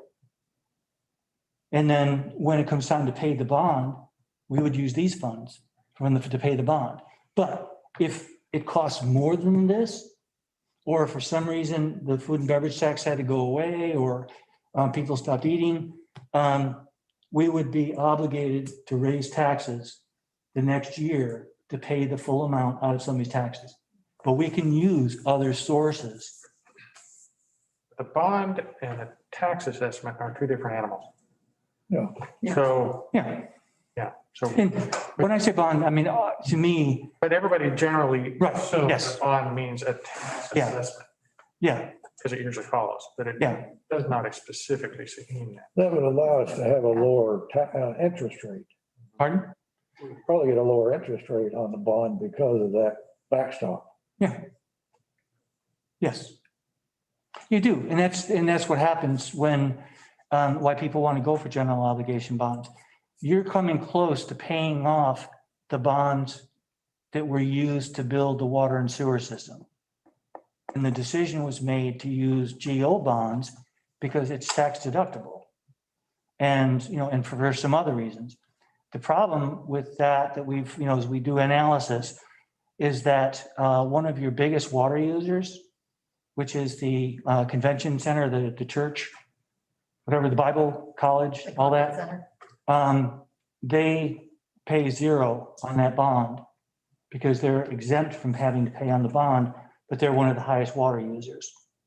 So you want to be careful on who you might exempt by taking a particular action. Now, they pay for the water and all those things, but So you guys know lunch is here whenever you're ready to break. I was curious, because Mike's original, I don't know if it was a question, but comparing or finding out what the cost of the tourists is to the city. And I was thinking, if we found a comparable city in the state that doesn't have tourism, you could kind of get a ballpark. And I was looking, Durham and Hines would be comparable. Who knows where they are? Which would be an intriguing, what is Tourists their don't know what city it's budget so. compared to ours? Because I don't think Durham and Hines have any sort of tourism. I know John Day has some. It was interesting, there's 7 cities that are almost identical in population. If you wanted us, I think we could do a theoretical back out on that. Yeah. Because we know what it costs to run the restrooms. We don't necessarily have a cost of amortizing the cost of the construction of the restroom. We know how much water goes up, our water consumption. And so if we were to attribute a percentage of our operational cost to that. Trash pickup. Yeah, what's interesting is our police, yeah. And I don't know how much, we pay a certain amount of our own trash pickup. Police doesn't change that much except for the bike cops. And I think there was a couple other things that might happen during that time. Well, what about all the public assistance work that they do? Would that go down considerably? If you make the assumption that if we didn't have to do that, we wouldn't need as many officers. Yeah. But where we are, sometimes we only have one officer on. And I don't know if I would ever want to say, okay, we can go, between these hours during these months, we'll have 2 officers a day and that'll leave 1 shift open. So I would kind of do that in a different way. Between Tualatin Interesting. and Oh, Durham. Interesting to both approaches. Tiger. Yeah. And then we could also look at its cities, but a lot depends on what kind of functions they have going on. But there are some things that we can clearly measure. It might be hard to go ahead and say that if our water doubles, then our costs double. It doesn't necessarily. But we could try to figure that out. Just the wear and tear on streets Yeah. and that kind of thing. I don't know if you can measure that, but I mean, we wouldn't have nearly as much wear and tear on our streets if Yeah. we didn't have so many cars going across. Yeah. So those are the other kinds of things that you don't think about Yes. as far as the cost of tourists. Yeah. But yeah, be interesting to Yeah. know what that. We're not there yet where we need that, but I think it's going to be important. Yeah, and I think, I'm just trying to do the fake math in my head. I don't think the number, if we back it out, is going to be as high as what it really costs because of what Nancy's talking about. Maybe we have to do the roads in the same iteration, because of rain and other things, or maybe we have to do it 5 years earlier because of the traffic. But then, to me, there's the quality of life. It's what? Quality of life. Quality of You life. can't put a dollar amount on that. Yeah. And it does change for people that live here with, what the tourism load is. So, and I don't know, but that's a fact that the other people don't have to deal with. Well, then the other question is too, how many businesses would be here if we didn't have tourists? Mhm. So that would be another quantification in terms of property taxes paid versus for Sure. businesses that wouldn't be here if there weren't for Right. tourists. So I don't know if you can, again, how do you quantify that? And we could probably quantify it just backing out the 7 or 8%. But I don't know what else would take its place, and I'm not sure. I mean, people here get a pretty good deal because of that, the amount of money that comes in from the hotels and stuff. And like I said, I don't know if we would have that much smaller of a police department. Maybe we would have, a couple departments might be a little bit different, but most of the costs that we have probably would continue. And so that might require, another funding source. Yeah, I always get a kick out of people who talk about how high the property taxes are here, and I'm thinking, you don't have a clue No. how much lower our property taxes are. Yeah. And what I always wanted to do is say, that statement assumes 2 things. One, that you know what your property taxes are. Because not everybody, because like when Mark was saying 12 point something %, I don't know what we are out of that 12. We're a small amount of that. There's that part. And then there's also some knowledge required that you know what your taxes should be. Yeah. And so that's usually just a complaint. Well, I compare them to my house in Portland, 20 years ago versus my house here and my property taxes, I think my property taxes 20 years ago were double what they were in Portland for a house that was probably equal value for the house that I have here. And that in Portland, they were double. And I think now they're probably at least triple. what I pay now. Yeah. Okay.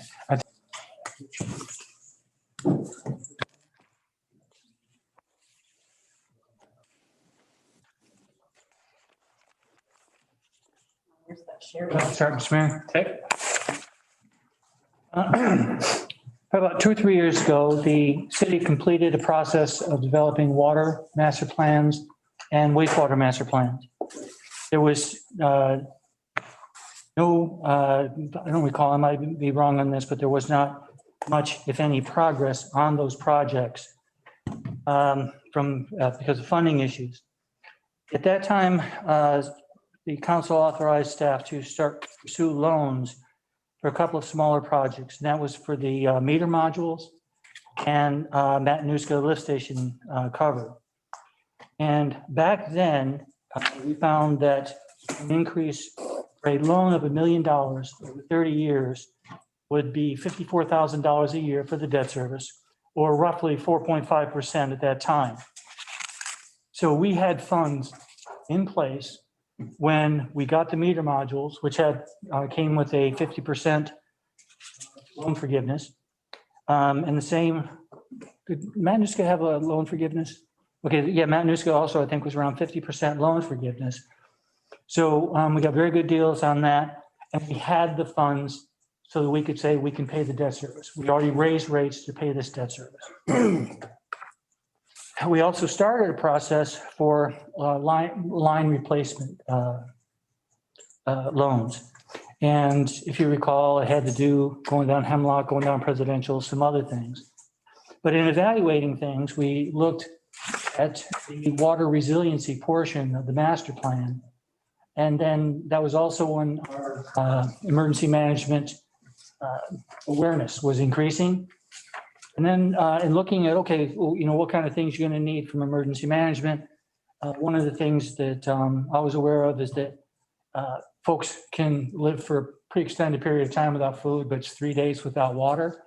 And then looking at our system, it's like, what chance do we have of being able to have water delivered to the city in a seismic event of a significant size? And it's not very good. Virtually every link in the chain coming down was not good. And so we changed the direction to taking care of the lines and addressing the getting water down the hill. And we are at a point now that, and we predicted this, that towards the end of, once you were deep into a recession or whatever you want to call what we're in right now, the federal government would want to just give any money they could to construction projects because it feeds so much of the economy. And we are at a point that we've had some groups that reviewed our loans and said, this is exactly the kind of project we should be funding, that sort of thing. And right now, they are having trouble getting rid of money. They are ready to give us $2 million. We've just got to agree to saying that we will raise our rates in order to make that payment. And we've not gotten that far, and it's going to change our timing some. But we've not gotten that far in talking about some of the projects. I mean, y'all did authorize us to continue looking at the water resiliency. But we're at a point now that we can start the water resiliency project. If y'all say, yes, we will raise rates to do so. But I'm going to say that it's bigger than that. Like, and we can talk about the first 2 million, but unless we're going to do the whole thing, and maybe we could do a really good, thorough review, and maybe there's one line's a little stronger than the others, and so we could put that last. But it's one of those things that if, the house is held up by 4 columns, if one of them can fail and the whole thing comes down, there's really not a lot of reason to replace the other 3. So we're kind of there. And so we need your righteous judgment to figure out, are we ready to make that kind of a commitment? There are clearly benefits on doing the work, part of the master plan. We're not asking for anything that's not in the master plan. But there is definitely a cost associated with doing that. Now, we talked about some potential alternatives, like from the last discussion about doing some sort of a collection for emergency management. That's not going to happen for a while. And like I said, we're right now to where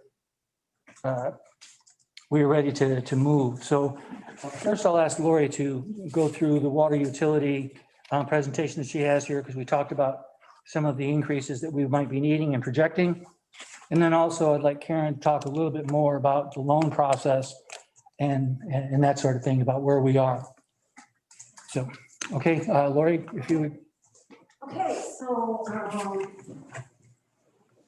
first slide here. You guys haven't really seen any numbers.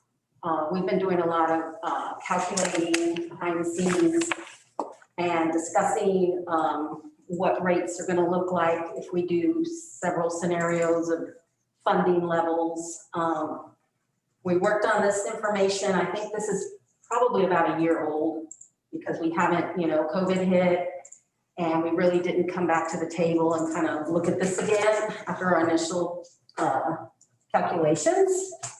So, but given that, I think this information that you're going to see is really in the ballpark range of what, because I think we're going to need to refine this maybe a little bit more in order to bring back an actual resolution that includes a rate increase. If you decide that's what you want to do, we would bring it back with a resolution and see what your pleasure is. So with that said, our last water increase was March 20, 2018. We went from a base rate residential rate of $17.94 to $24.20. And that was a 35% increase. So that's almost 3 years it's been since our last increase. The current rate of $24.20 is for a 3/4 inch meter. They're mostly our residential categories. And for every 100 cubic feet over the allowance of 400 cubic feet, they pay $6.05. That's our current state of affairs. Like I said, we did projections of revenue and expense for the next 10 years. And it shows a need for incremental increases on even just our normal operation. That doesn't include any debt service or anything like that. And as you know, expenses to operate go up every year. Payroll costs, PERS, salary increases, equipment, materials, supplies, everything. Karen needs to just day-to-day operations. So even if we don't do any kind of debt financing, a rate increase is really probably gonna need to happen, in my opinion, just to keep us going, because it's been 3 years since we had one.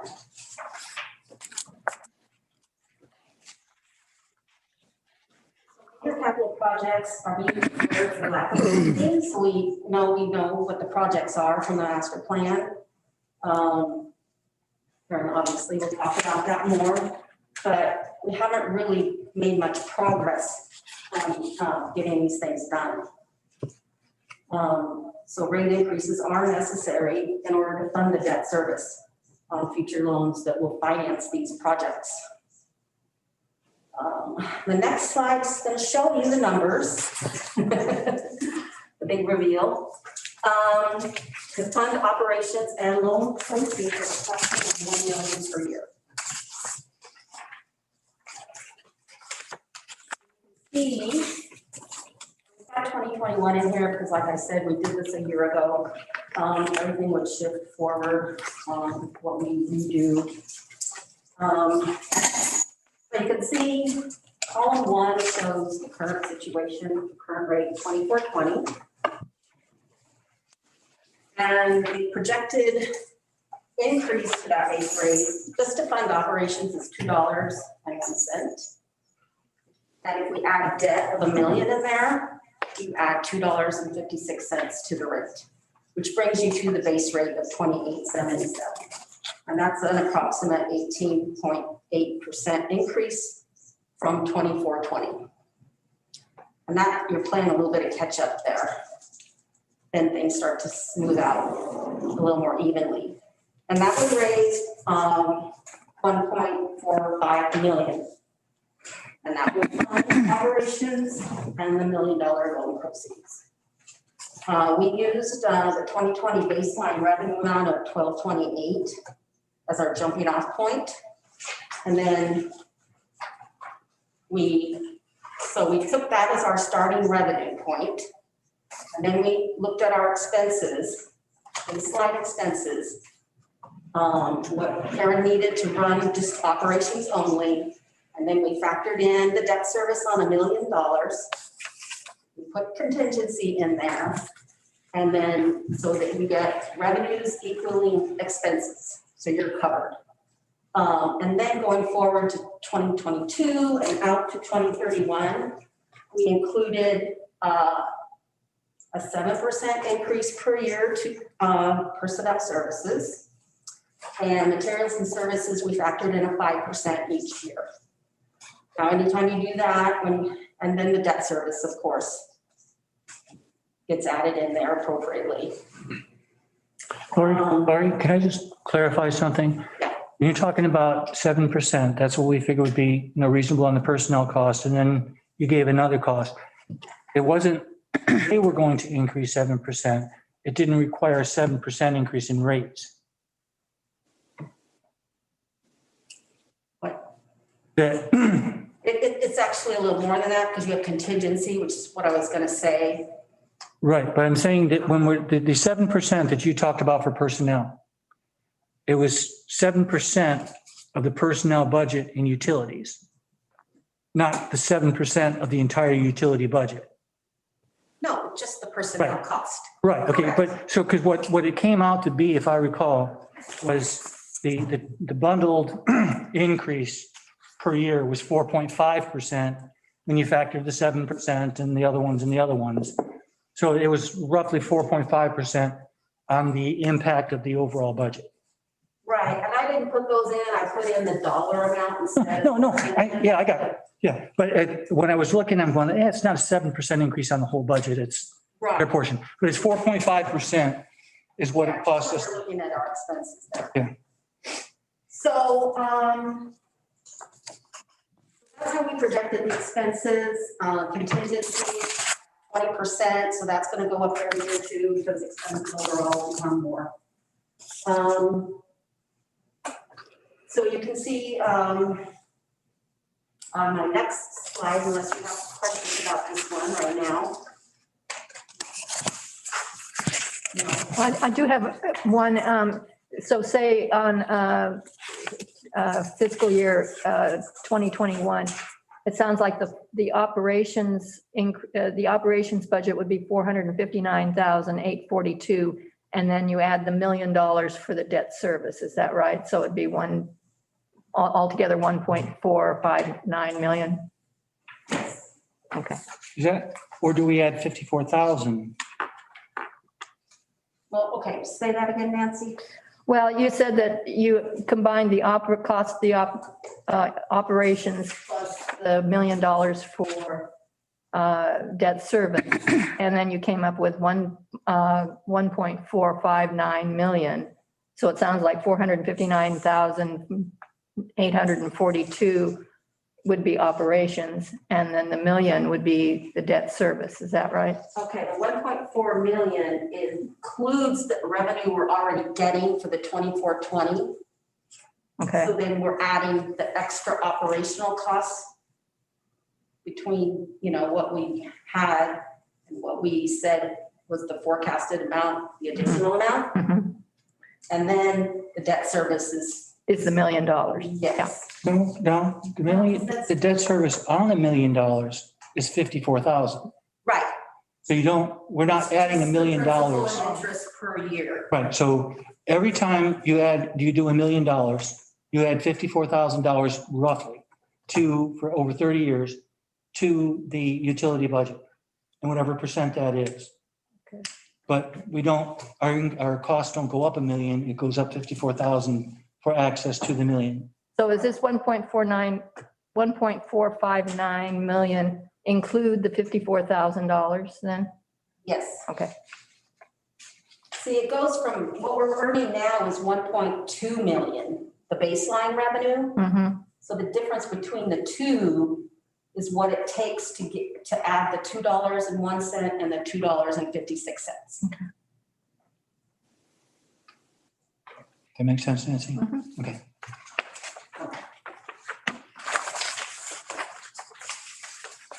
This is the dollar amount of the rate increase, the increase to the 2420 for each year.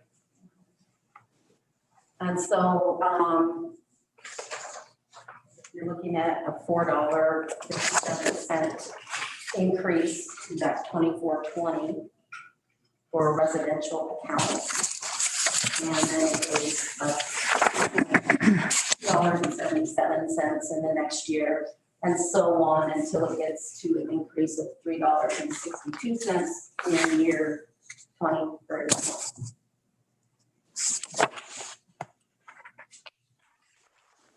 We're on the graph on the next page. Lauren, can I ask a question on that same page?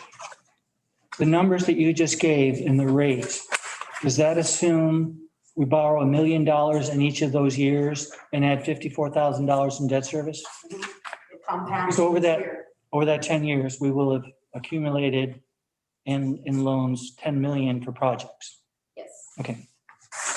And then we also are now using the utility rate model that Carolyn was using with the Public Works Committee when you restructured the current rates that we have. And so I wanted to use that in order to compare the numbers that I came up with and to see what customer base is most affected by the rate increase, because that's what the utility model does very well. If you have your data in there from each month, you can tell what category of user is paying the most or least, or, kind of an equity thing. So I was working with Carolyn on that, and we came upon a problem because we changed the structure and the category type for the current rate. And now we can't go back and put our old data in. So if we wanted to use, and really it runs off of consumption. So what happens is, if I wanted to go back to a year that I thought was equated to what I thought would be a year that we could jump off of and say, okay, this much consumption is a reasonable amount for a given year. Well, we can't put that in now because the types have changed. So it doesn't match up. We had apples and now we have oranges. And so I've been talking to Carolyn a lot about this, and she said, yes, we need to kind of do some revisions. So I sent her the data, and her and I are going to work on it. She came up with a workaround. And so once we get data behind us, like if we have a whole 12 months of data with our new $400 allowance for every customer type. So once we get 12 months of data, then we could use that as a baseline to go forward. And it would be very easy to just go in, dump the consumption numbers in that we think are correct, and then it would provide a rate and the dollar amount of the revenue that you need. So say the gap in the revenue versus expenses was 200,000. So then you go in and you start manipulating the rate until you hit that amount. So I think it's important to kind of compare it to the utility rate model. If Carolyn and I can come up with a way to do that. I mean, I think she did, and I'm gonna meet with her when she gets back from her vacation on January 7th. But you're close enough on this for our discussion. I think this, yes, this is very reasonable and, yes.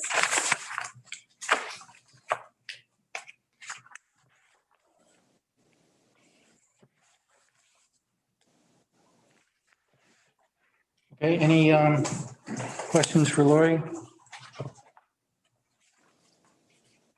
And Karen, would you talk about the conversations you've had with Becky and others as far as what they're trying to do? If you would, please. This is the Business Oregon team that we've been working with for a couple of years now, pursuing various loan options that we have with wastewater as well as water. Two very different types of loans. Some of the interest rates are 3%, some are 1%. But both groups have been great to work with. But the high level overall process for pursuing these loans is they let us know what loan structures are available, what types of projects would qualify, what the qualifying factors are for those loans. And then we can choose our projects that we feel fall into those qualifying categories. And then the first thing you do is you submit a letter of interest. They'll send an invite out and say this funding is available. The cities have to submit their letters of interest. They will let you know that based on the screening process that you've been selected as a city and a project that is up for consideration. And so then you submit your first phase application. This is a multi-phase application process, and it goes on anywhere from 8 to 9 months. Jen and I laugh, and I said I could birth a new public works body by the time we get through the loan process, because it's very lengthy and very tedious.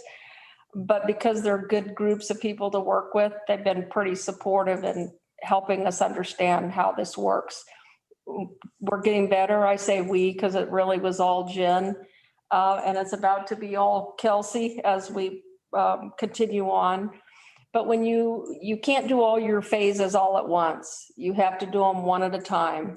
They approve it, then they tell you you can go on and submit your next phase of paperwork. It's very similar to a mortgage of a house. I mean, it's very lengthy, like I say. Once you get to your final phase of submittal, this includes a bunch of different environmental type processes. We had to get the tribes involved in one of the loans we pursued. Kelly, HREP, we even had to have a bioenvironmental scientist approve something that didn't even impact Cannon Beach, but it was part of the process. We had to do it. And Kelly came to the rescue because her legal degree afforded her the opportunity to be that person for us. So we didn't have to hire that out. So once we get to the final phase and we've completed all phases, then you either get a letter of award saying you've been given that funding, or you get a denial. A lot of times this will include conference calls where you have to do presentations and kind of talk about the meat and potatoes of your project. And sometimes it doesn't. Once they've awarded you the project, and then there's a financial aspect of it that comes into play, and you get ready to do your first drawdown towards your loan, kind of like what we're doing with the meter module project. We do drawdowns a certain amount of money at a time as we order our modules. The loan payback does not begin until the project is complete.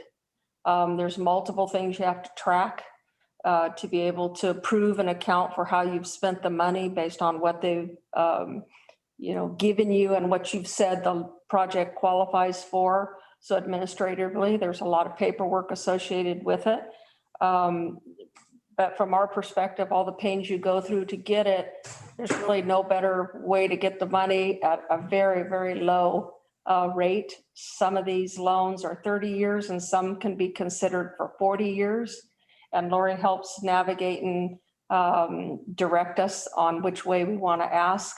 Sometimes it's beneficial to have a more lengthy loan, and other times it's better to not have them so long. And it's all predicated on our payback ability and what makes up that payback ability. So that's the overall process. I will let you guys know that from a master plan project status, we have 10 of our 33 water projects completed. We have 4 of our 11 wastewater projects completed. And of course, our more sizable project is our water resiliency, that is the seismic project, and all of our water line replacements throughout town. That's the biggie. But we have made progress. Some of it. Okay. Can you also talk about the ones that are coming up on wastewater, which involve generators and things like that? As far as wastewater projects like the UV and Headworks project, the budget committee funded us that project. We were able to get that done. We're pursuing the master plan project that talks about our permanent generators at our pump stations. We have 4 left that we need to get permanent generators in. 2 of those will never have a permanent generator. An example is Haystack at Gene Cope's prior property that is sold. They don't want a permanent generator at that. So that will be one pump station that we continue to do a mobile generator. But as far as the master plan and what's left, it's Midway, Siusla, and Sitka. And so we're pursuing that. But we've done this sludge storage lagoon banks. We've done the Headworks UV, as I said. We did Pacific pump station. So outside of the ones that we have pending, I mean, we've made quite a bit of headway on our wastewater projects. So. Thank you. Karen, would you talk about the conversations with Becky about the 2 million that she's trying to move and how we fit into that and what needs to happen? So are you talking about Matanuska pump station? I don't know what I'm talking about. And I said that online just now. It's recorded. No, but there was 2 million, and I thought it was for the water project, the water resiliency that she was trying to get to us, and we had to give her we're going to raise rates or not raise rates. Okay, so That was FEMA money. So the water resiliency project that we've been working with Becky on, that is the effort to address our tank. Right. Okay, our concrete tank, that in the master plan has been identified that it's unlikely that it would survive any kind of a seismic event. All the pipes and lines that would get us from the springs to the plant, to the tank, and down to the RV park for our distribution location, post-event, so we could get water out to the community within 72 hours. All of that work is what would be considered phase 1 that we've been working with Becky on.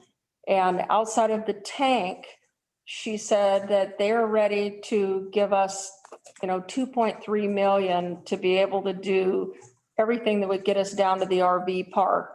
They said that's what Bruce was saying is on the call with the board.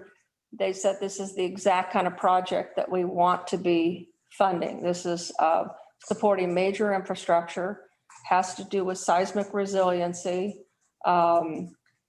emergency management, if you will. And those are the kind of things that they're looking to give money for. That would include 3 seismic valves as well, 1 on each of our tanks, not just at the concrete location, but I've asked for the valves for all 3 tanks. So that would include that as well. And the reason for the seismic valves is if something happens someplace else where a line breaks and all the water's going out, it'll sense it and it'll shut it off. So like on the north end, we don't really have a great way to get water to the north end after. but it would hold whatever water was in the tank.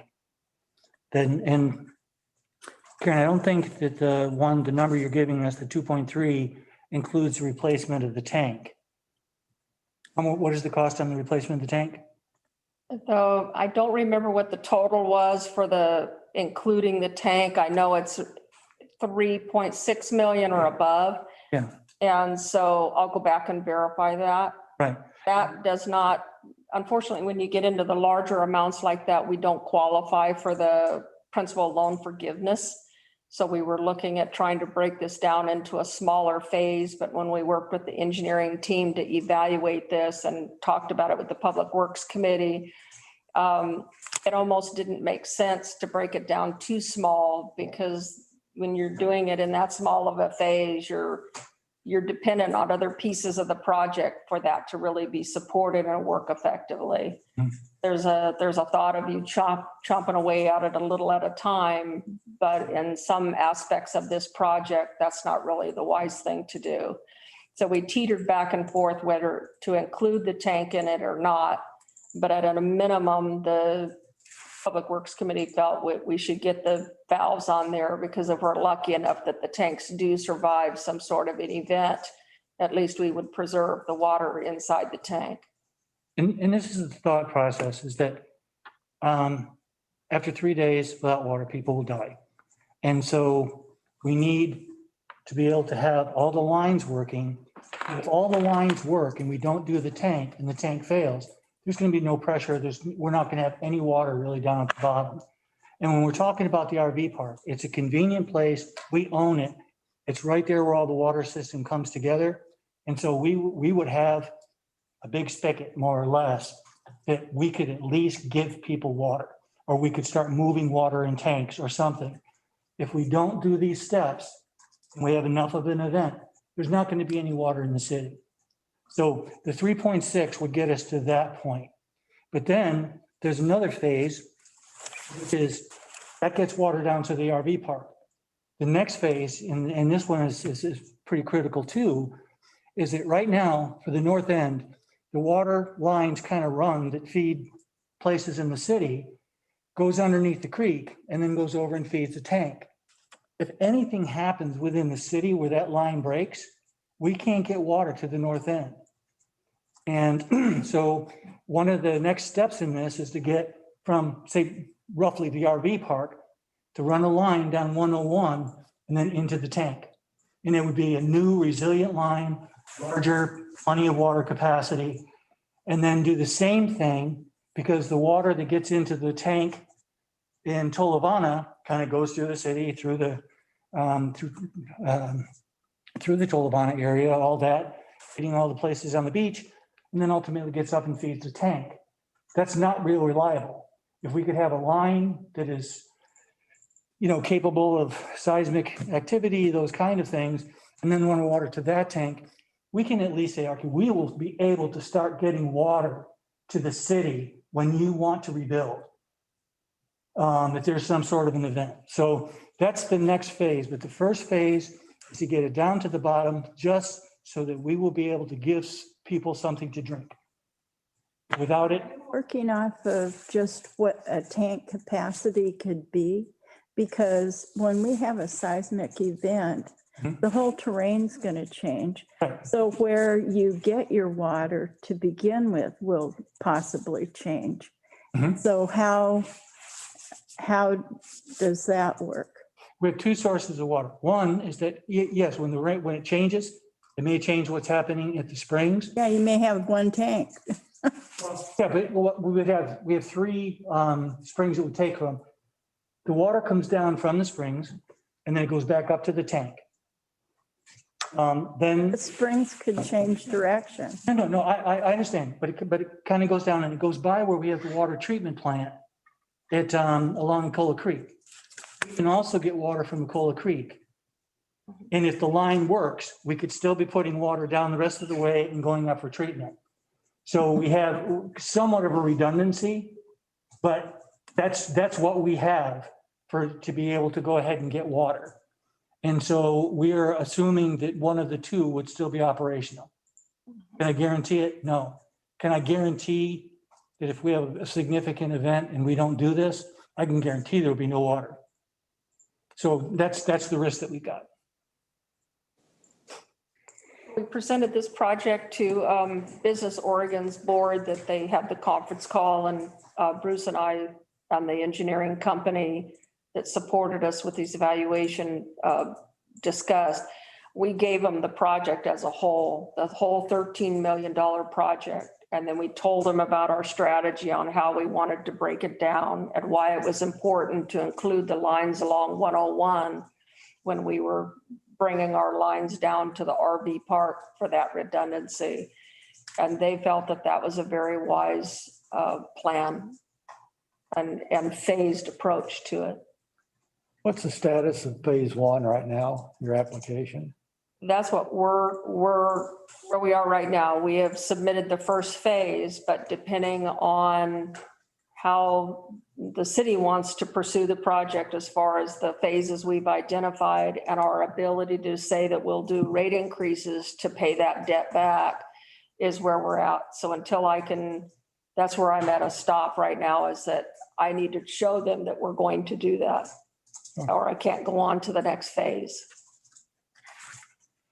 Okay, so this hinges dramatically on the rate increase. Is that what you're saying? Yes. Yeah, we wouldn't qualify for the loan unless I can show that to them. And they're expecting the water system to pay for itself, essentially, correct? Yes.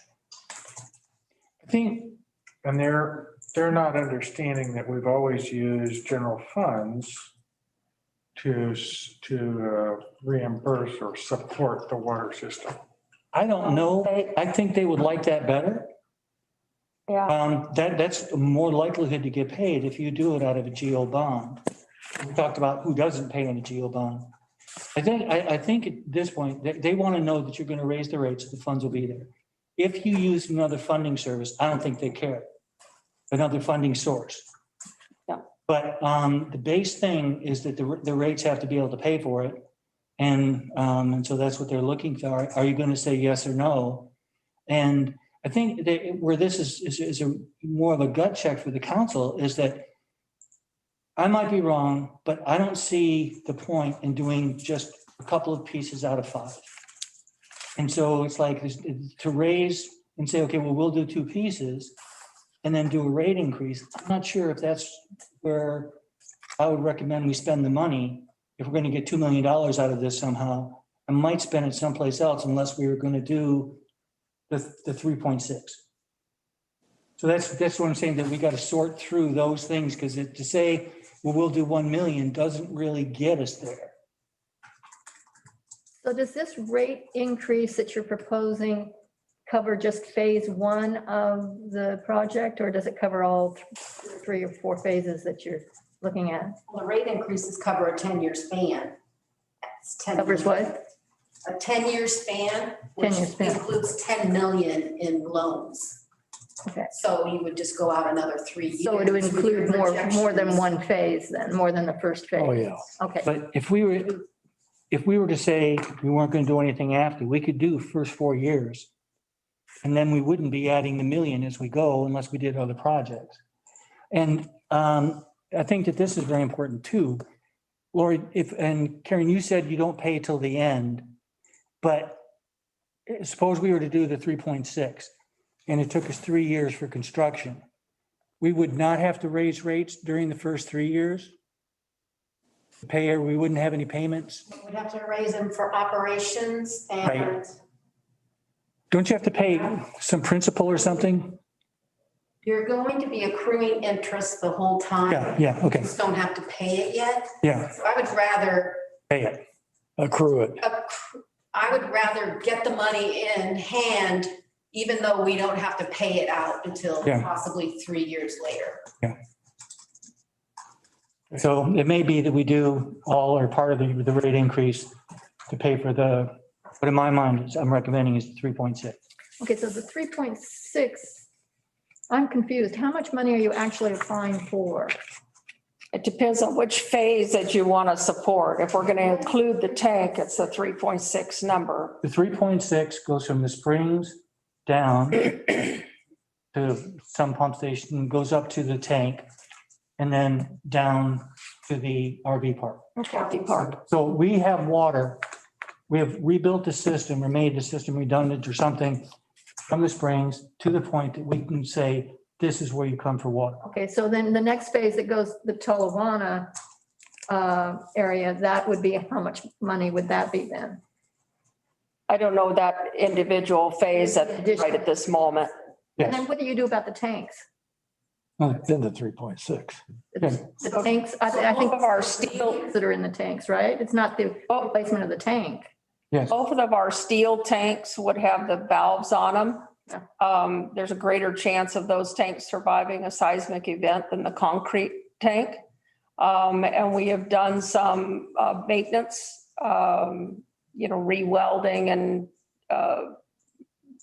touching up, if you will, of our metal tanks, but they're both in very good shape. Okay. And when we had the divers out and they cleaned our tanks, they said we have the best shaped tanks that they've seen comparatively to many other cities and the cleanest water. But they were not seismically retrofitted to withstand an event. So this would this seismically retrofit those tanks or not? We would address that, yes. now, Let me just try and summarize this from my head. Mhm. We've got a whole bunch of projects that we're gonna pay for with loans for the next 10 years. no, we'll pay, I'm not sure what you meant, but Sam, but we will pay, we're gonna do a bunch of projects that we will be paying off over 30 years. I know. Okay, Through the right. through the idea that the loans come in the chunks equal to the projects.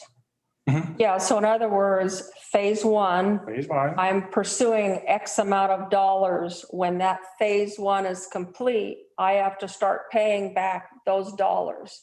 Then the application process for the next phase and a separate set of dollars, same exact thing. And that will probably be, Lori's got us a growth thing that covers those accruing loan payments.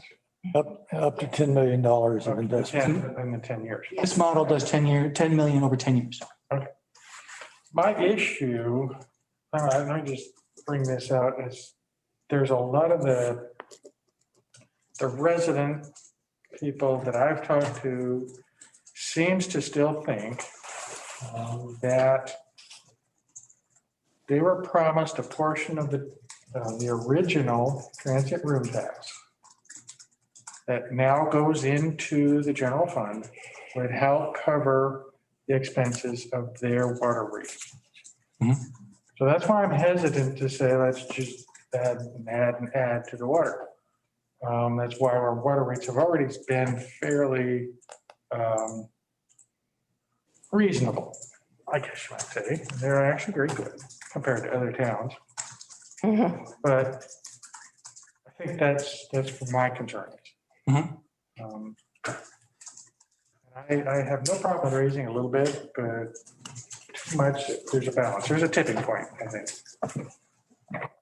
I'm just saying that to me, the tipping point is 3.6. If you're going to spend less, I don't know if what you spend, you're going to get your money's worth if we don't make sure that all the points getting water down to the RV park is that they're all taken care of. There's another point too, when we were talking about the tanks. The only tank that really matters in this is the one that is the concrete that's most likely to fail. Because that's the one that creates the pressure to put into the lines so that it fills the tank down at Tolavana and then over it up on the north end. If that tank isn't there, we don't have enough pressure or head pressure to get to. The system is high enough that there's going to be head pressure in the system, but there's not going to be enough water. The way that the tanks work is they're filled over 24 hours. And so if you try to take all of the water that they would fill in 24 hours, you're only going to get 1/24 of that every hour coming down. And you're just going to be, the spigot's going to be dry. So that tank has to work for any of this to work. So where does that get financed? If it's not being financed in the first phase, where does it, It is, it's in the 3.6. it isn't, okay, I'm now totally confused. So we have three tanks. Two And then- tanks are good, one tank is not so good, which is the concrete tank. That's being is part of this whole thing. That was my question. Yes. What happens? So And I agree with that that tank- saying that is the most important tank.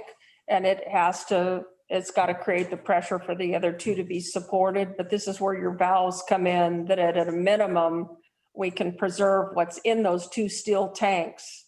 Even if there was a failure of the concrete tank, at least you've preserved your contents of what's there. And we'd have to exist off of that until we could function with our distribution point. And we have no ability to fill it up again. But Correct. so And you're that would be it. in the concrete Yeah. tank. But at least Yeah. something, Okay. If we don't have the valves, then exactly what Bruce said occurs is you've lost everything. So part of this phase one project calls for replacing the concrete tank. It is replacing the concrete tank, and we also did an evaluation with the engineering firm and Public Works Committee about building a second tank behind it, because that was also proposed in the master plan, is to look at both of those. And the outcome of that evaluation was to replace the existing concrete tank either in its existing location or consider another location because of the impact that could happen to the public works yard if that tank failed. But again, the engineering company felt like we could do some site improvements that would mitigate any impact to the public works yard if there was a failure. But their recommendation was to replace it in its existing location, just further back. We have an easement now. It would allow us to do that. And so it doesn't require us to purchase property somewhere to do a separate tank in a new location. That it was the most efficient, best way to go about it. Okay, so as I understand it, the phase one is to replace the concrete tank, put valves on the other two tanks, and maybe the concrete tank. And then the piping goes down to the RV park. RV park. Well, it doesn't just go to the RV park, it goes zoom, zoom, and it ends up at the RV Well, park. that's. Yeah. It has to do That's with my the loop. abbreviated. From the springs down to the RV and every jig jog in that route. Yes. So, I mean, the whole reason for this is mitigation, resilience. Is there any day-to-day necessity to change that tank? I mean, Other than just the aging factor of it. okay. The realization that it couldn't survive any kind of event. And Karen brought up another point that we didn't bring up, but the tank is poised that if all of a sudden it released, what is it, 500,000 gallons or million gallons, all of a sudden just went down, it would probably take Public Works with it. Oh, It's just right at the bottom of the hill. And so that's, no doubt I about it. understand that. I'm taking the catastrophic event off the table. Is there a reason for this otherwise? Sounds like, Infrastructure. I mean, it's Aging, identified in the master plan way before we even talked about emergency management, that tank was at risk for many factors. It's concrete, it's aging, it just doesn't age like other tanks that are, some people, Daniel prefers a concrete tank, but there's a whole level of maintenance and aging that comes with concrete versus a steel tank. As I've talked to other municipalities and I see what kind of tanks they have and what they're dealing with versus what we're dealing with. I mean, we are fortunate in a lot of senses compared to other cities, but our infrastructure is aging. And yes, it's not just about being able to get water to the community, but that's obviously the most critical factor in addition to its aging. Our master plan identified replacing the lines from the springs, identified replacing the concrete tank in particular and retrofitting the steel tanks. What's happened now is we've just changed established the priority of these projects to move those forward because of resiliency. Right. But Karen also pointed out that we've done a number of master plan projects. We're on the track. But we've done the ones that are the less expensive. And now what we're talking about with, by comparison, this, I don't know how much there is left to be spent on water, but this 3.6 is the biggest bang for the buck. And then followed by putting the line so that we can actually get water to both sections, because that's questionable, but at least we'll get water down. So, and those things can happen, over a longer period, because it was a 25-year program or something. Mhm. Yeah, but what we're doing is if we want to go ahead and do these, we can get them done, and depending on how quickly we want to move. But we're not creating anything new. These are all things that should have been done. And we're saying this is the proper priority. Now, with that, I think that we also need to put in a certain amount of money per year for regular line replacements. It might be $250,000, $500,000, something, because we know we've got lines that are failing, and we need to take care of those too. But those, we've not been replacing them. So if we were to have a project that was $250,000 or something, we could go ahead and take care of things on an orderly basis to be able to do that, because we shouldn't ignore the things that they've been in there for 50, 70 years. I think from Public Works Committee perspective, the water team and the Public Works team as a whole, as we talk about this, I think everybody unanimously felt that the phase one as identified kind of killed multiple birds with one stone. It addressed the things that were already identified in the master plan, but also, as Bruce said, it supports our emergency management planning to get our town ready. And so there were multiple factors that was addressing versus just replacing a stick of pipe somewhere in town. But I want to remind everybody that most of the infrastructure that we have underground here is anywhere from 35 to 50 years old. It's kind of like the roof at the school. That's 25 years past its life expectancy. And we're in that arena with our water lines. That's what I'm concerned about, is if this project, replacing the tank, getting all the plumbing set up so we have a spigot down at our RV park, is only for emergency preparedness. And we've got all this other stuff that we know is going to happen. We don't know it right yet where it's going to happen, but it's going to happen. I would rather be focused and have a good reserve set up for those emergencies than work on a project that seems sort of frivolous if it's just for emergency preparedness. If it's not, and there's a good argument for it to be day-to-day functions, which it sounds like there is, if the tank is old, it's replacing, or redundancy, or whatever needs to be happening up there, fine, that's great. I'm just concerned that something that could, having a spigot at the RV park or having a spigot out at the water treatment plant, it's just hiking the water a little bit further, that's all. So I would rather be more prepared for day-to-day functions. And I hear what you're saying, Sam, and point well taken. This is definitely not single-handedly for emergency management. I don't think any of us that have looked at this over and over and over again would support it if that was the only reason. I think it's changed the pecking order of how everybody feels this project should be approached, because it is so big.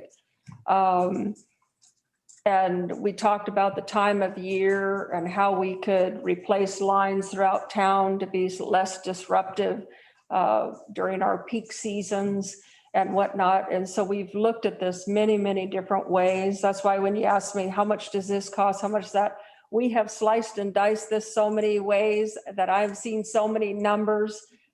I couldn't rattle anything off the top of my mind without my cheat sheets, because we've analyzed it that many times.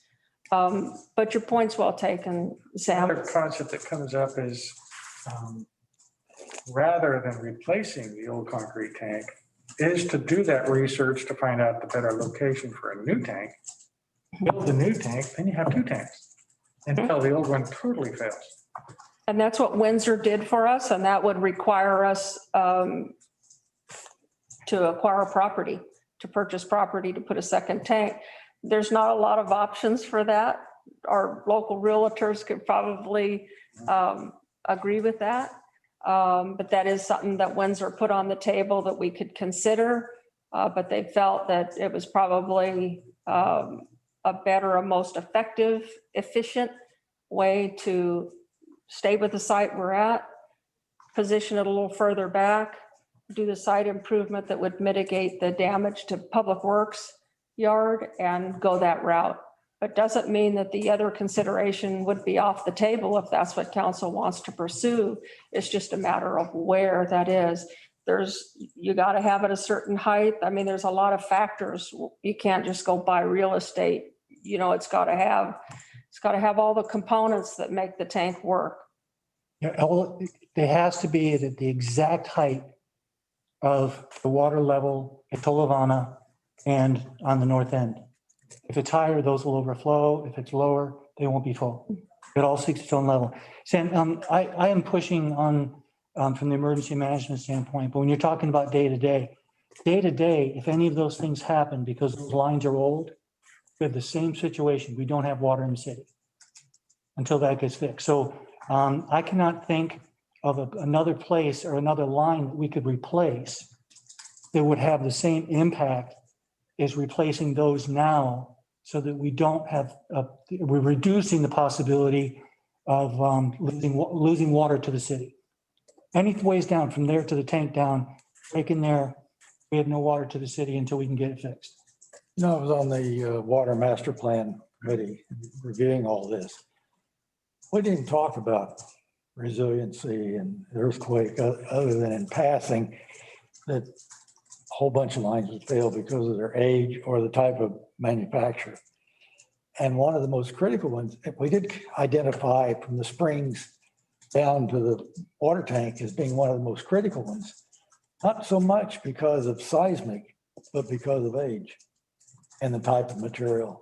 That was a high priority to begin with, but it wasn't addressing emergency management. We hadn't talked about that, but it was because it feeds everything else.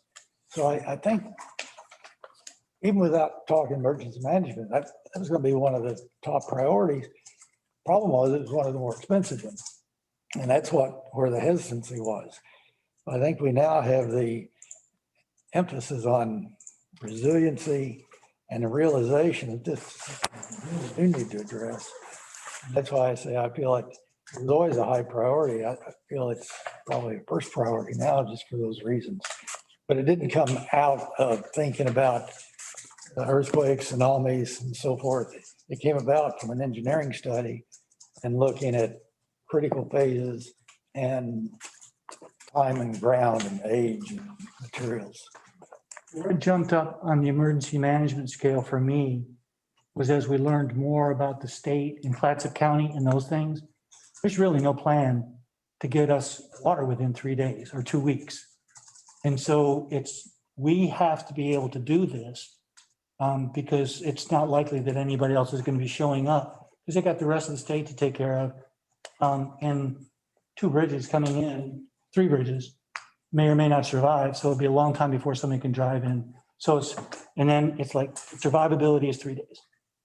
So that's why that jumped up higher. But like I said, any one of those breaks now, we don't have water in the city. So that's why how important they are.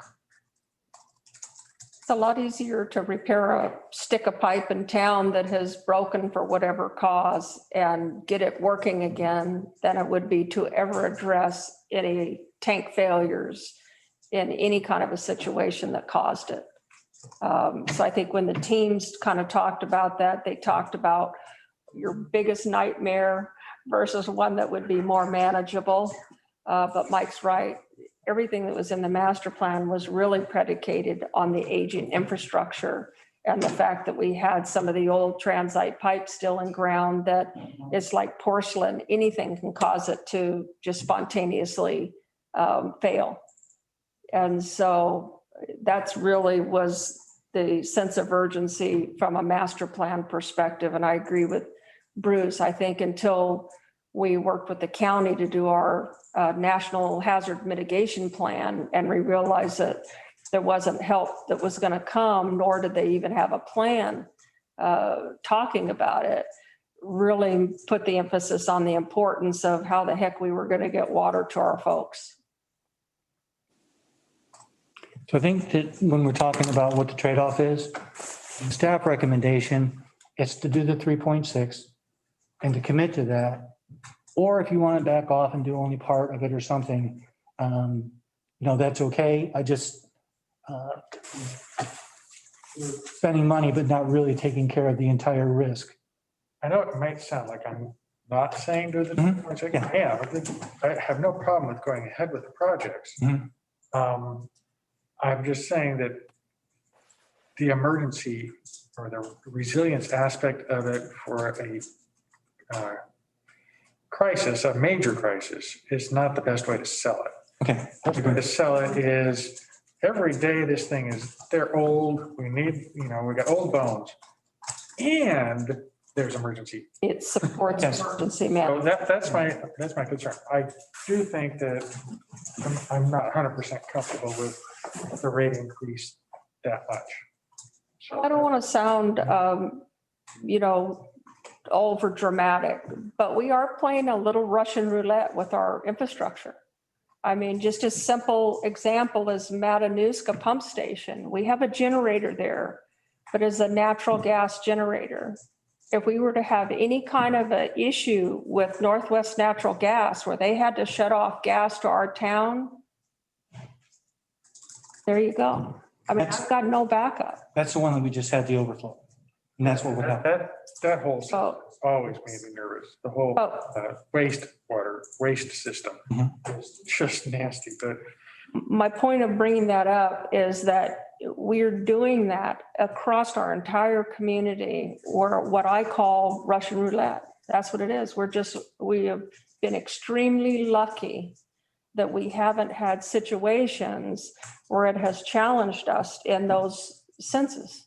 And that's what's kind of changed the pecking order on some of these projects to me, and why we've tried to chase the funding or drive efficiency in our operating budget, where I could go ahead and take that money that I have not spent and spend it towards these things that I'm waiting and waiting and waiting for funding on, that I feel like we can't wait any longer. So I just ask you to appreciate the fact that we are playing that balance. and it's great that we found these loans that are available. So that's great. And one of the things that we found was that we had relatively small loans, like $600,000 loans, and we got 50%. But there is a limit of $500,000 that you can get in loan forgiveness. So if you do a $12 million project, you're not going to get 6 off. It's going to be up to 500. So there's some possibility if we, separate contracts, things like that, we might understand. But the overall, there is a limit on per loan of 500. And we were just under both of those. And we're not just, The other aspect of the rates, I mean, again, I support the project. Mhm. I'm just questioning how I can tell people that it's valuable because they're going to ask me. Especially when they come up to me and say, I'm on a fixed income. Mhm. My Social Security just went up $10 this year. Whoopee. That's what we're faced with. We got a large percentage of our population is stuck with that kind of income level. So you bump the rates at $4 a month. That hurts. I mean, that's going to hurt hard. And it's an obvious one. I mean, everything else is going up, but for some dumb reason, water and wastewater utility bills are the ones that everybody refers to first. So. just Well, wanna be and careful. Sam, can you explain to me about why people felt that the general fund would be paying for some of this? My understanding was when the room tax was initially established, Like in 2010? was in 92, 93, Oh, okay. back when we did the first First 6%. Okay, We did that with the understanding that the tourists were going to help pay for our utilities. So that thought process of the original 6%, nothing to do with the added 1%, but the original was that, okay, the tourists are going to relieve us of some of the pressure because we all knew that we were going to have to pay for our water and wastewater systems. So some of that was just going to go always into it. It was never codified to how much. It was just always assumed that there would be a fund transfer at the end of every year. And that would be it. Obviously, that puts us in a hot seat every year because we have to do these fund transfers. I know it's not the best way to do business. It's much clearer and cleaner that the rates pay for the utility in both systems, waste and water. I mean, in the industry, that's what happens. I mean, That's what they ask for. does it, the electric company does it, the gas company does it, and for whatever reason, our municipality hasn't done that.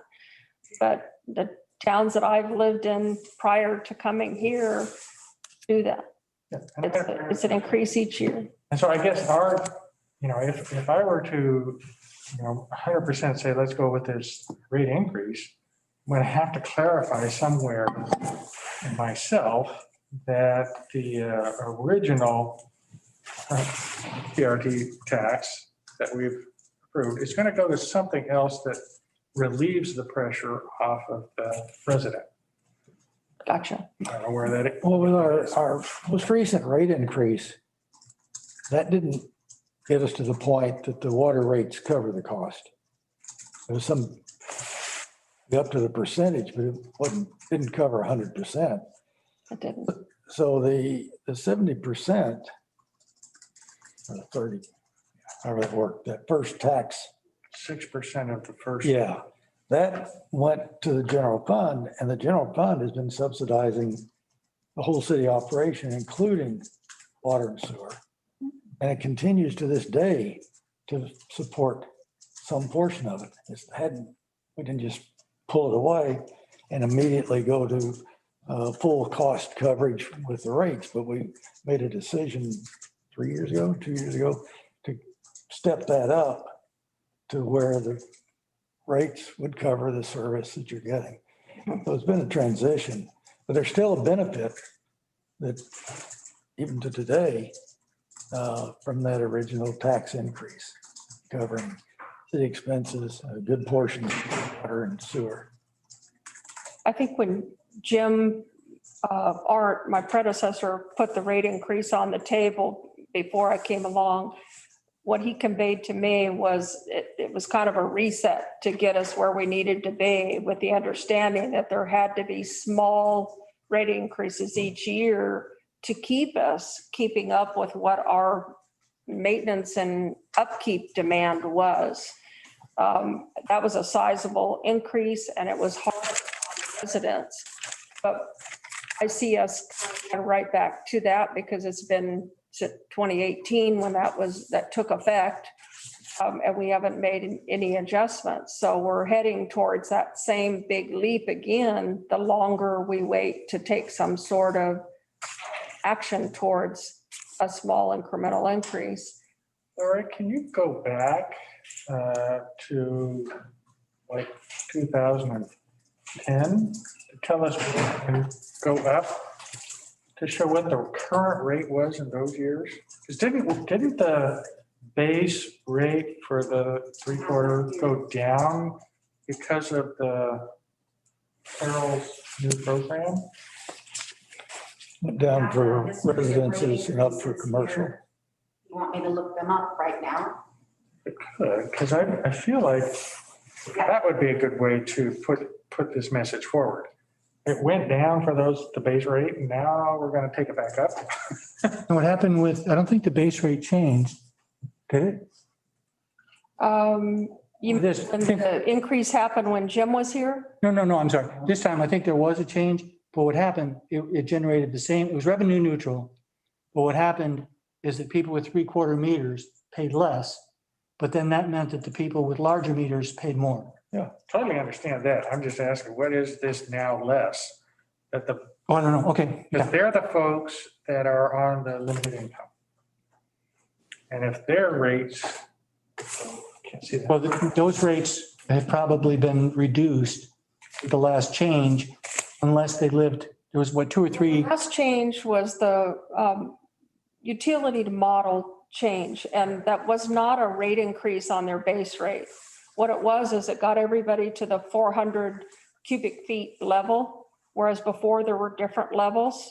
And so that's the impact that the customer may have seen, is if they were changed from 1,000 cubic feet to 400 cubic feet, they're now paying for what they use over that. To the 600. Saw the increase. And Bruce is correct. You're paying not only for what you use, but if you have a bigger meter, you have more capability of water available to you, and you are paying a different fee than someone that has a 3/4 inch meter. Right. But the amount of people that impacted was just a handful of people. We did the letters that were mailed out to explain that to them. They got a different level of communication. And some of those folks, 4 of them, reduced their meters to a 3/4 meter size after having a plumber come out and certify that they could make that change. So that was a relatively minimal amount of disruption, if you will. So down here, you can see the percentage increase per year from 7/1/2009, there was no change. And then if you go to the left, you can see 2010, there was 3%. Continued on at 4%. 2016 for water, we had a 7% increase. And then the following year, 3%. And then in the 2018 year that we talked about, 35%. And then since then, no base rate increase, but I was talking about the cubic foot allowance change. That's how we need to present this. Mhm. 35,000, now 4. That adds up. Mhm. That makes people say, okay, now I'm catching up and it's not that dramatic. They're all gonna, the only number they're gonna look at is how much they have to pay. Mhm. So if that's changing from 24 to 28, you're gonna get phone calls. Unless you have that kind of information, is that you have not increased in the past 3 years. Right. This is, yeah, I'm just trying to be the, I'm not trying to be negative here. I'm just trying to bring up the idea that How to sell it. It's how to get basically trying- people to understand Yeah. why we're doing things. Otherwise, we just become bad guys. Yeah. Okay. So, Well, we can continue to provide additional detail or answer questions, but where we are is that we're not in a position to be able to move to the next phase. And so whatever information you require or whatever, however you want us to bring whatever to you, let us know. But we are kind of in a standstill now on financing. well, I support it. I mean, I think we need to do it. They've still got money. Huh? We need to do it while they still have money Yeah. for offering. Yeah. Mhm. We need to do it. yeah. I always worried when we had 20 million, we would find a way to spend it.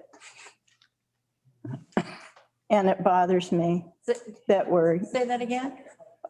When we got this approval to get $20 million, my objection is you will find a way to spend it.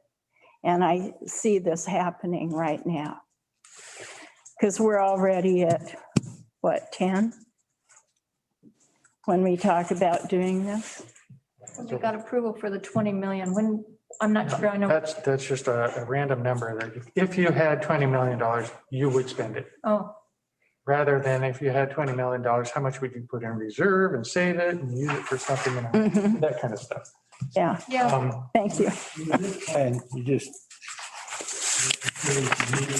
have to use it. You can get it. And you have to prove that you're gonna have the rates that are Yeah. gonna cover it. Right. So, yeah, I understand all that. This and is I'm a supportive. I would like to, when we get to a budget discussion, we do have the idea, we're putting what, 400 into a reserve every year or something we're putting into a reserve. Yeah. And That's in the general fund reserve. But I don't, did we do the 400 this year? No, we did not. Yeah, we couldn't do 400 this year because we needed and it. this year is an amount. Right. But if we were to say, okay, now we're gonna bump that up to 500 and say that's because of, we want that general fund money that we've promised everybody to now go into something where we're gonna need it for big projects, because the big projects are coming. So, And my other question is, how much, if we improve all of this water resiliency, how much water do we really have? I mean, I haven't heard that yet. You have the answer said you're working on it, you might, that to you. but every year it's a different amount. And I would like to have a presentation about how much water we really have to use. And I think we need to be very careful about how we use our water. Not just that we've made our system so wonderful that we could put anything in that anybody wanted until the water runs out. I'll tell you, I'll give you the Reader's Digest version on that, Robin, is that we do have adequate water through probably 2040. We've been going back and forth with the engineers to make sure what their assumptions are in those things. Why do we keep going to the creek then when we? We haven't. When was the last time we went to the creek? 4 or 5 years? Oh, we do, but it's very minimal. Most of the time, what we pull out, we return to the creek. We're not really using it. You'll see this in the report. But that's different. I mean, what happens is that we are operating our system, but then it goes right back in the creek. We're not using it for drinking water. We haven't used it for years.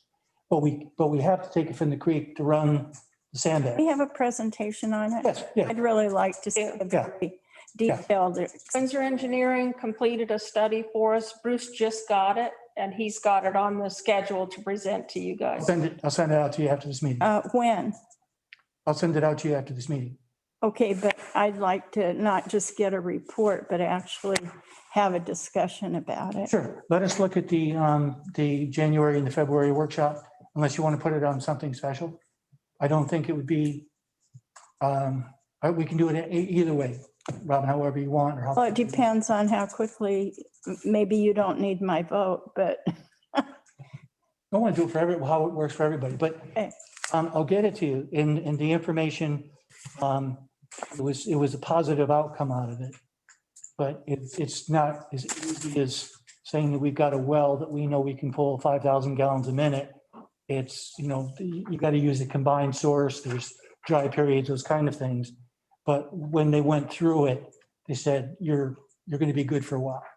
So that was good news because I asked a question and we didn't have an answer. Well, we seem to be cutting down a lot of trees, which help us, protect the water, groundwater. And I just am concerned about how that all plays in. Okay. What we're really talking about. Okay. my uncle used to do water reports like that for various, this is a subcontractor kind of thing. And he would always say from raindrop to kitchen sink. Yeah. Mhm. That was what they designed his report, from raindrop to kitchen sink. Yeah. So anyhow, that would be good. If you need it for this decision, we need it. I do. Okay. Yeah. Thanks. Sam, could I make a correction to something I said to you earlier? Jen pulled up the Windsor study for me on the presentation we use for Oregon, Business Oregon. The 3.2 does not include the tank replacement.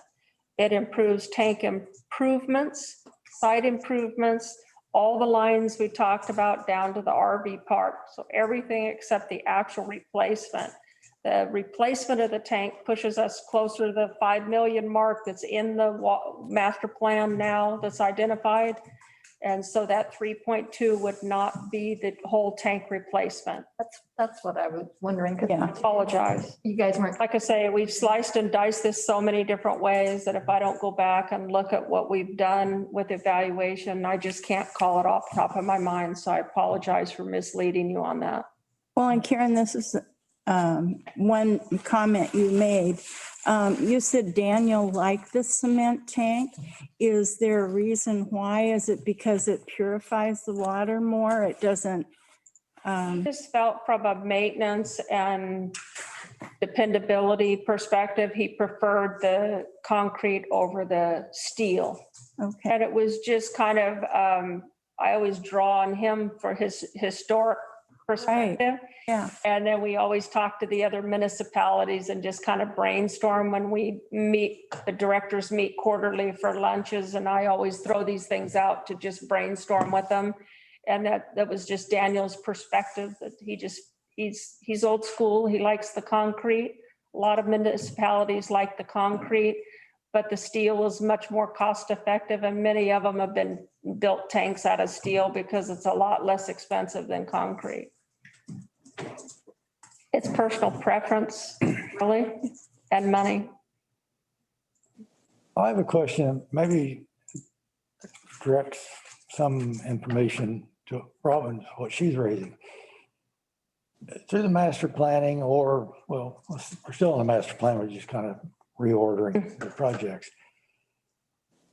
I don't recall in the specifications for that planning that it directed the engineering to take a look at future growth. And I think that may be part of the concern. Are we building facilities for future growth that can't be sustained either by the water supply itself or by available land? So it's capacity, replacement capacity equivalent to what we currently have, or are we looking at growth? That's a Question, Mike. And every 5 years, the city does a report called Water Consumption Master Plan. And we have to hire a person from the state that does this report for us. We just completed that and submitted it to the state for approval. Part of that water consumption report does look at anticipated growth. So Jeff has a piece that he contributes to that report that looks at it strategically. And from our water usage and capacity numbers. And so Daniel's an intricate part of putting that together, and that plan, that report does look at it strategically. It doesn't necessarily give us advice or direction, but it will make some notations or comments in the plan relative to where we're heading in those two regards. So he did ask Jeff and I what we anticipated as far as growth. We explained to him the dynamics on the other side of the highway versus what we deal with in just our core community here. We did share with him that there were developers that had inquired, unofficially inquired about the city's ability to allow annexation and our reservations about that. And so he had all that information, put it in the report. But again, the report is not to tell us what we need to do, but he will make notes and he will ask during the report compilation, looking at certain things such as that. And the growth that was projected was very small. Oh, yeah, when I say very small, I wasn't looking at projected growth. It looked at normal progression. I think a lot of it based on Portland State forecasts. And it was a pretty nominal amount. And filling lots and maybe some upsizing, but it was a modest amount, not looking at Well, the one thing visions. too, though, that we do, and its use of water is our hotels and that whole thing, plus beer making. There is a lot of water being used in different ways other than just in residential houses. So, you know, all that we need to look at all of it. As a whole, because this is something I looked at for Jan, because she's very concerned about our conservation level. As a whole, when we looked at Cannon Beach, we do a really good job when it comes to the efficiency of our water. I think the biggest thing that we see big strides in is the amount of people that are on our leak list. Daryl's been able to drive that down considerably. That's true waste. But as far as the usage with the hotels and things like that associated with tourism, I mean, it's not a lot different than you see in any other communities. A lot of the hotels have gone through and changed their fixtures out to the water conserving fixtures. So they've made great strides towards conservation. Doesn't mean that we should relax and not, continue to encourage that. And we're doing that in a number of ways when we send out our notices about the backflow testing. We put a addition into that notice about water conservation. Worked with Lori to get some line items on our billing that goes out to remind people of water conservation. Those are things that in this report that I told you we just got done doing, we got some credit and some kudos for that. When we showed them the progress that Daryl had made in the leak list and our leak efforts around the entire town, we got some significant kudos for doing that. That was That's what in the millions of gallons. Conservation. It was in the millions of gallons a year. The work Yes. you, Trevor, and the water team did Yeah. in fixing our leaks. So we got those cut way back. Yeah, I mean, we were probably the worst abusers when it came to that, kind of a look. But I felt better about Cannon Beach when I went to the state's 100-year water vision plan that they had last year, where everybody gathered in Salem.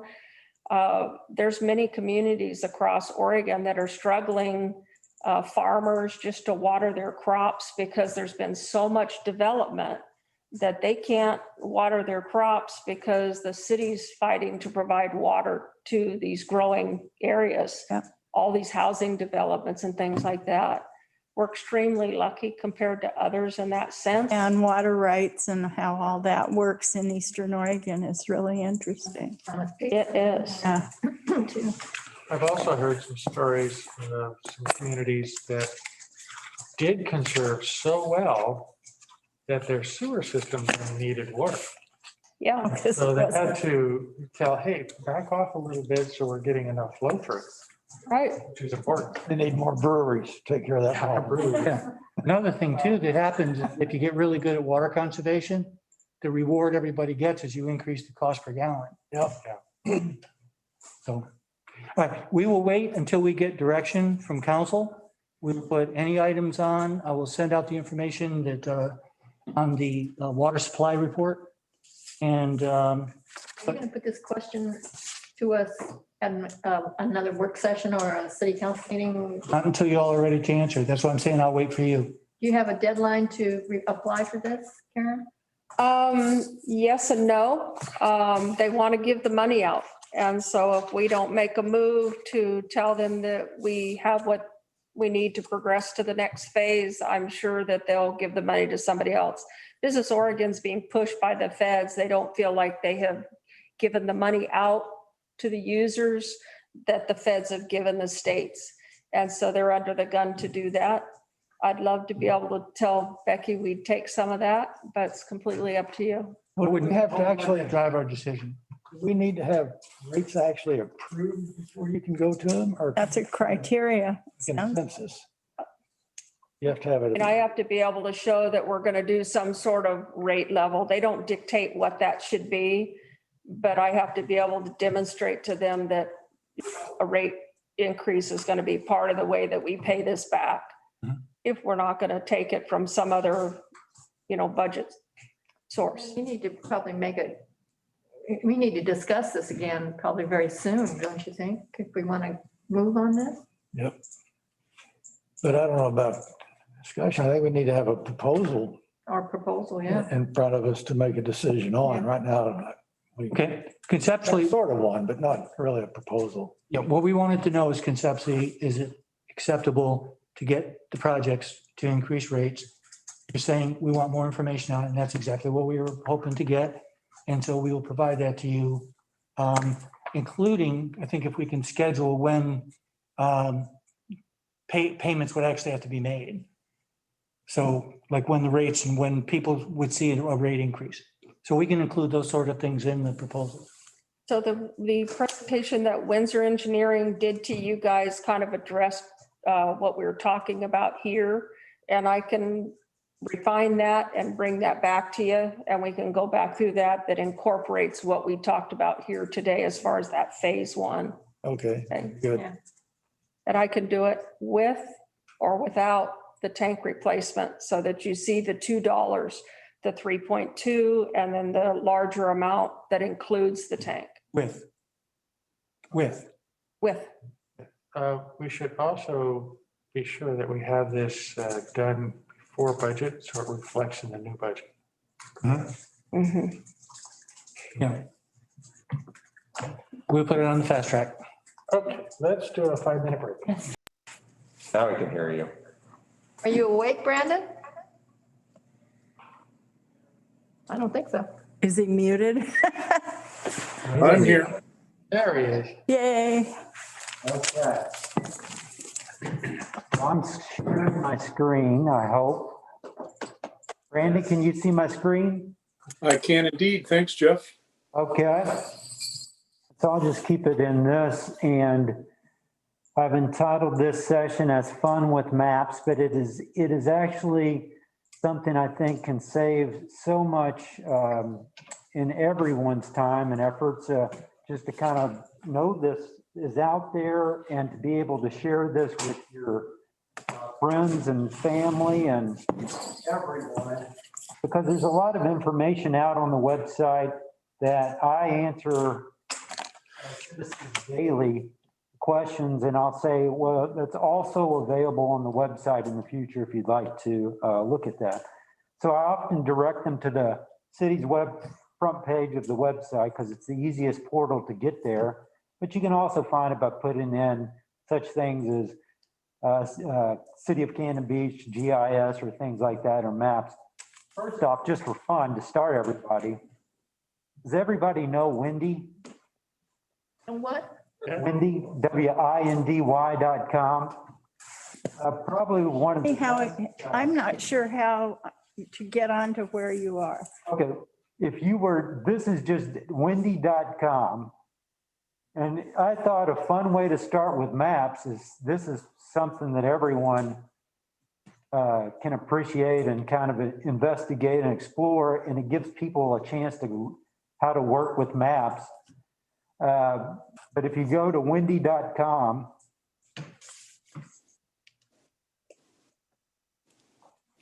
you'll see this site, and along the right side, you'll see this bar that says radar and satellite. And if you click on that, you can hit the weather radar. Is it WIN.com?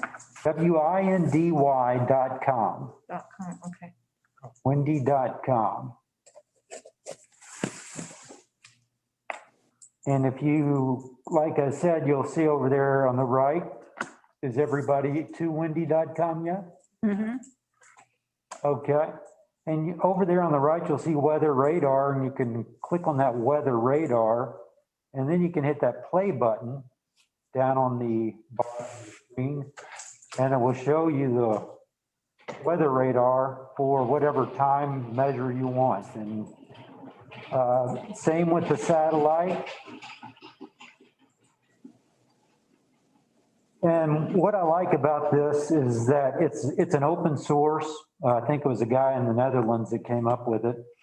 But, you know, he's continually updating this with layers and layers of information over there on the right, and you can kind of pick and choose. I mean, if you look at that satellite one, it's a pretty impressive, just watch that come in. And, you know, you can choose the speed you want it at, how long you want it, the different things. You can check your wind and your temperatures and all the different things, but it shows you what kind of what kind of information is out there free? What kind of information out there you can, that people are working with in an open, free manner and sourcing that for you. So to build more information for you, I go to this site almost daily during hurricane season for years because of tracking these hurricanes that were coming into the south. And you can click that bottom left down there and almost a week out on some of these, watch these hurricane patterns come in and how accurate they are pretty impressive. And so they take the models and build these models into this. And so it's really shows you the power of the mapping that's going on right now. So I'm going to now move to more local information. During the fires, Clackamas County had the most impressive maps. They used their GIS system. Exactly. And you could literally find out where the trucks were on the map. And you can do the same even with this. So like, look at air quality, waves, and some of that, and they will update like COVID and others and put those layers on this website. So I'm going to move now back to our homepage. So if you were to go to refer people to our city's website, you can see on here, down here on our bottom toolbar, GIS mapping. Okay, so if I click on that GIS mapping, you'll see, I don't know if you guys, when the screen is that comes up that says, what's that called, that your disclaimer screen. Oh, yeah. Yeah, I don't know, I've already removed that from mine, but at some point you might run into a disclaimer screen. Just hit yes on that and forward through it. It does, I think, when you click on the interactive. Maybe the interactive one. But from this GIS mapping website, you will see over here on the right, City of Cannon Beach maps. And those are the static maps that we keep in the PDF forms. They're the Clatsop County tax maps, which I think most of you guys are familiar with. Mm-hmm. Okay, and we'll see some more of these here in a minute. The existing land use maps, which is going to give you, I'll pull up one just as an example. But each one of these comes in a PDF format, so it's easy for printout, and that's why they were initially done. So that's giving you kind of the future land use mapping for the city. And then down to flood maps, aerial photos, ocean management overlay zone, which is interesting that one of our recent applications might have looked at that. And wetlands zoning. And so the next thing I wanted to touch on those, but back on our map, where you can go to the interactive GIS mapping. And that's what I refer people to, because this has our current zoning. So over here on our left under the catalog, you'll see some really powerful tools just in this alone. So if somebody wants to ask me about a property, so I'm just going to go to this one here. I get asked about this probably once a month, okay?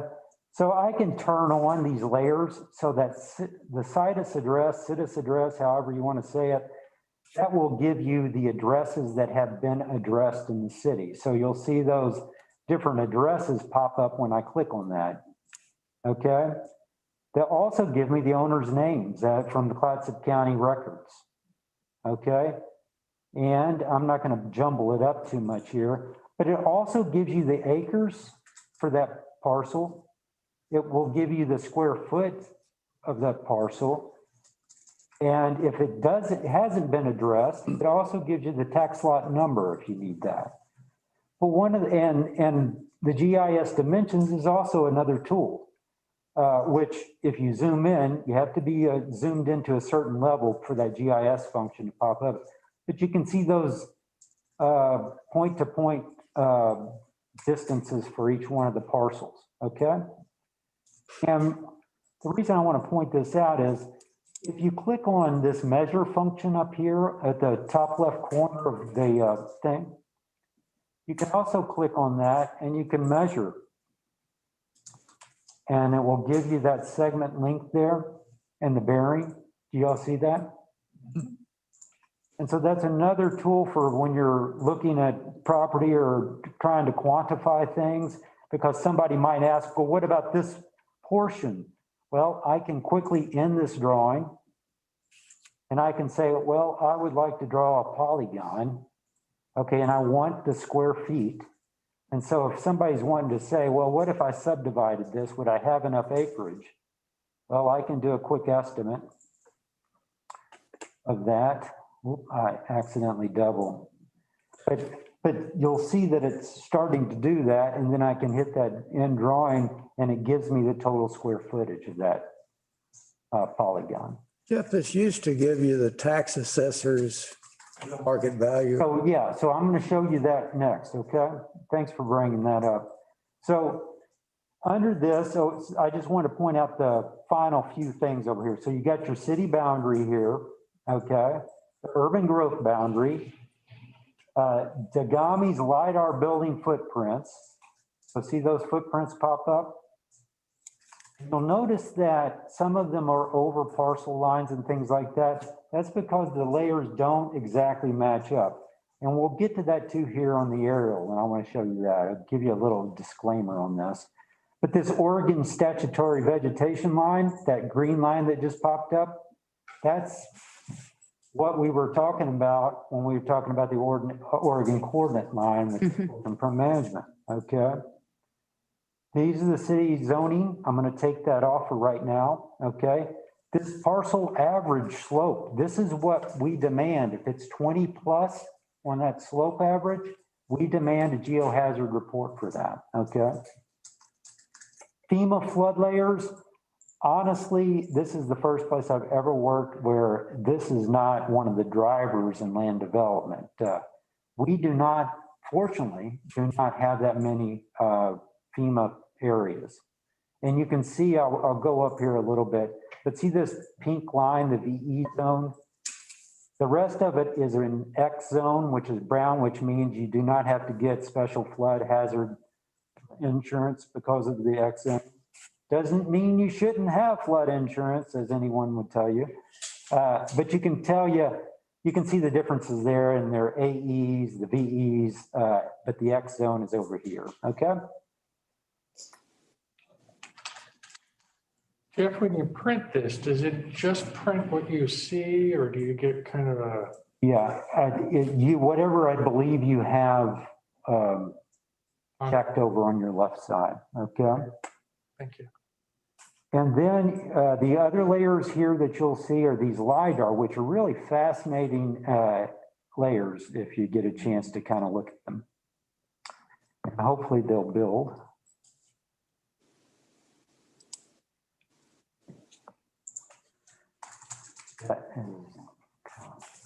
So here's your contours. See the contour lines kind of cutting through there? I'll zoom in, you can see the 50, 40s, 50 there. If you get up in the, over here to the east, you'll really see them because they happen much more frequently. So there's a lot, there they are. And I think he's clipped those out, our GIS, you can see them as it builds, and he's clipped those out for us. And I believe if you go in, they go down to the 2 foot. Let me check.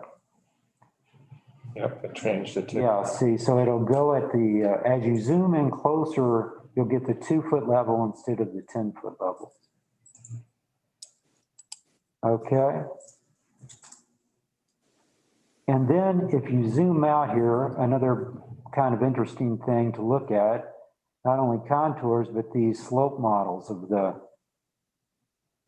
and that one does not play out as much as the kind of these that look at, this is the tops of the trees.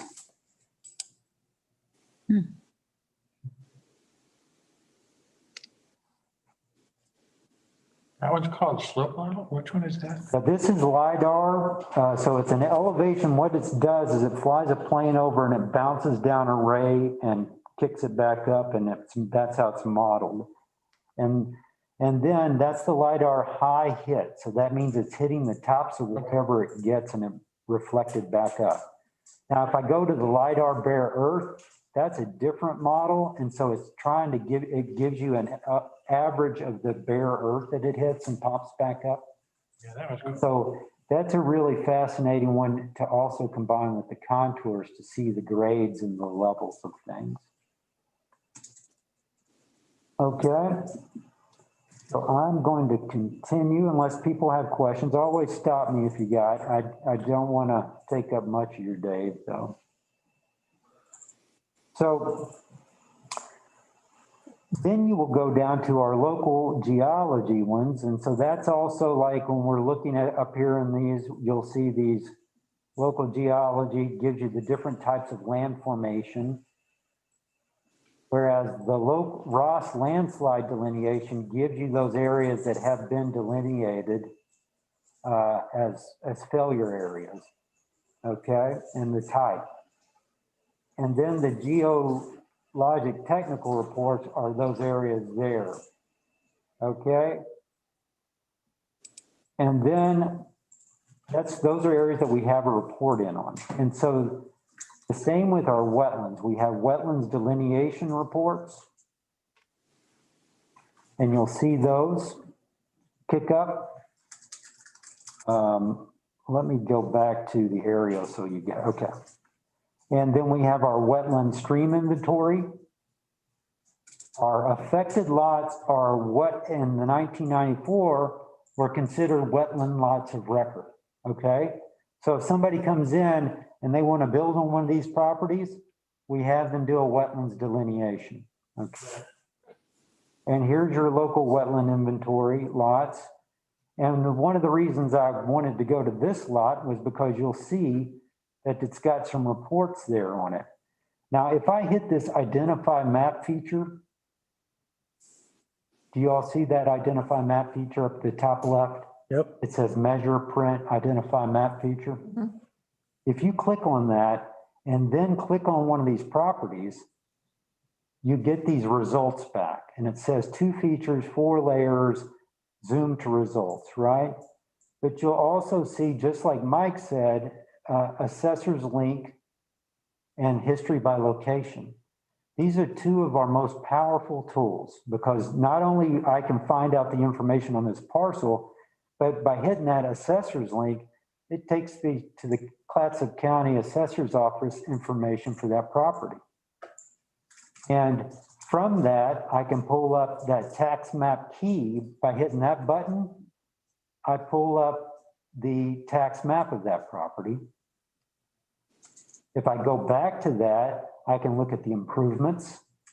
No improvements on this property, but I can look at the assessment values, the sales history, taxes, payments, and other documents that they have at the county for that site, okay? So that's a powerful tool just by hitting that assessor's link. And we'll go a little bit more into that in a minute. But if you hit by history by location, these are our local records that we have electronically uploaded for this parcel. And so I can look at the wetland documents that are associated with that website.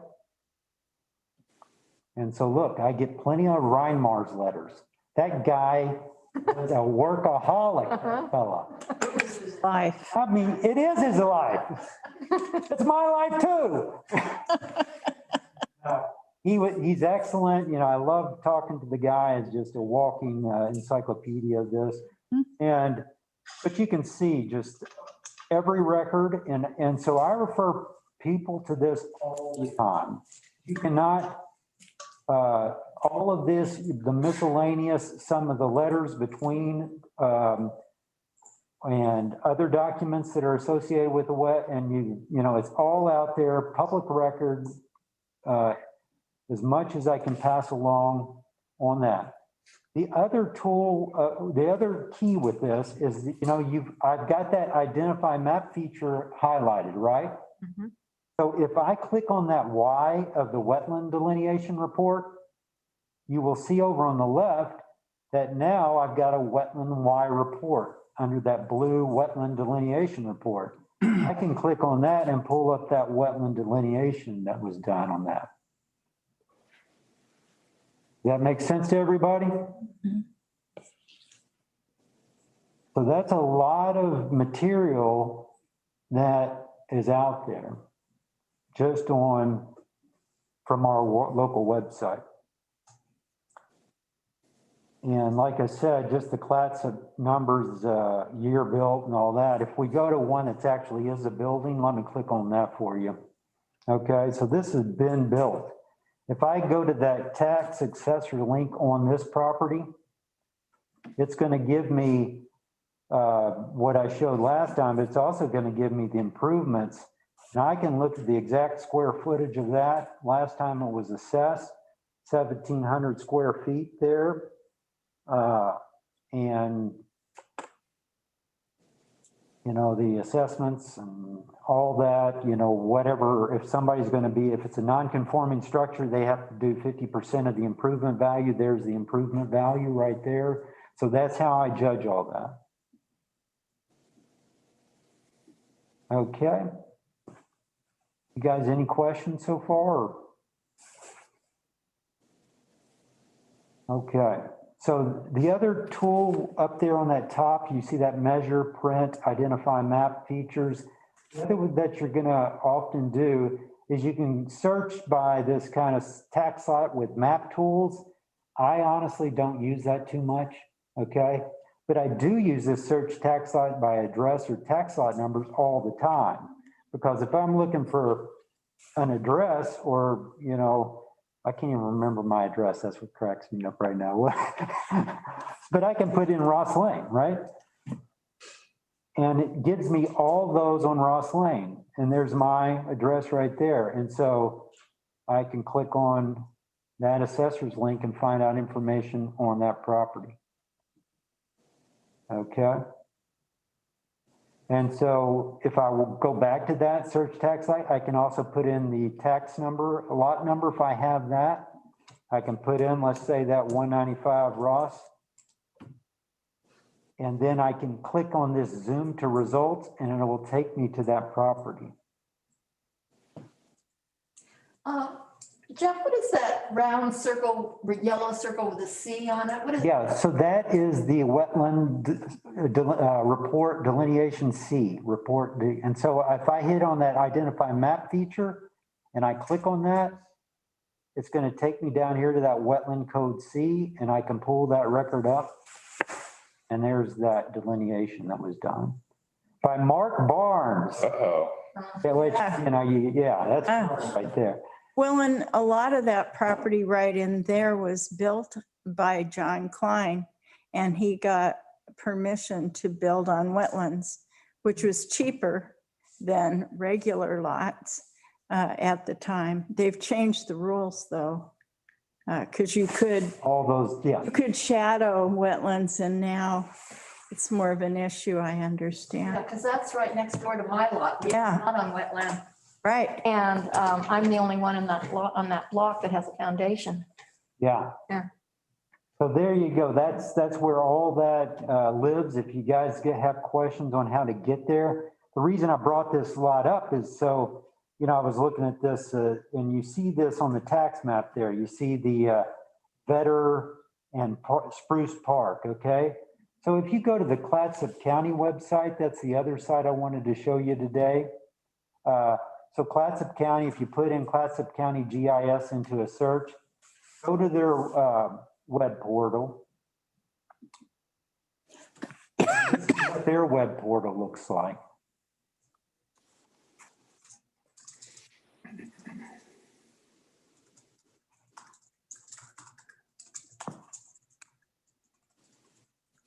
And so Cannon Beach, of course, is just down here below Tillamook. Not Tillamook Head, what's Nicola? And if you zoom in here, this is Cannon. You'll see ours pops up.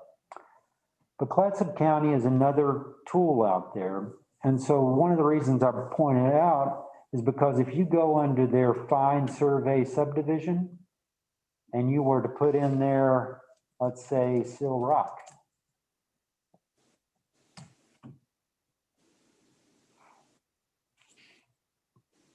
It's going to give you the original plats. Okay, so you can check these plats. So if I click on that PDF of Sill Rock, 1890. there it is. Okay, and so I can zoom in, read that language that I need to. What was the other Vetter, I think? So if I put in Vetter, Is that our George Vetter? that is George Vetter, I believe. Yeah, that's what it says. Yeah, okay, and so there it is. If I click on that one,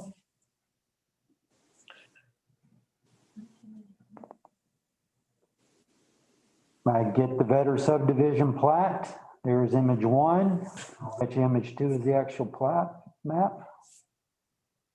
So does that mean he owned that property at one time? Yeah, I would think so.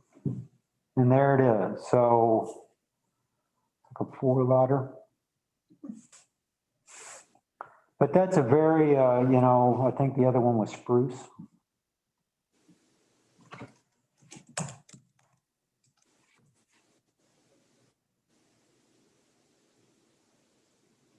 And you will get, like this one, you'll see there's a spruce grove that's probably up in Seaside or someplace.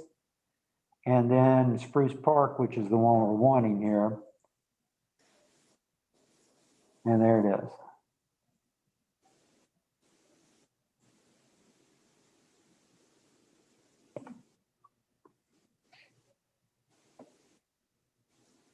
And Clatsop County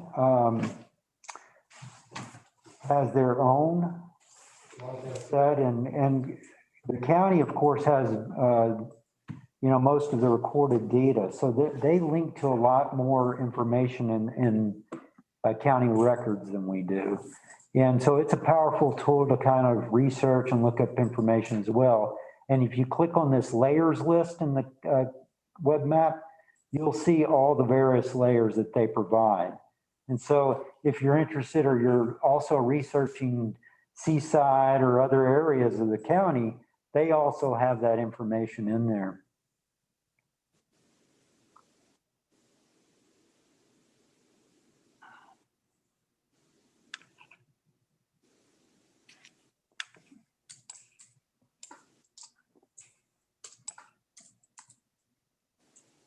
And so we are trying to get as much as we can from our history of land use actions uploaded so that it all will come up under that history by location. So you can click on any parcel, hit that history by location, and it will be there, okay?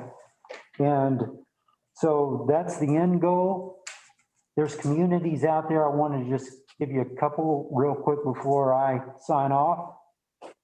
There's communities out there that, will do this development projects. Any development project application that comes in land use wise, you can have their, click on that, look at that annexation project, find out more information, which will take you usually to their website, to the development application.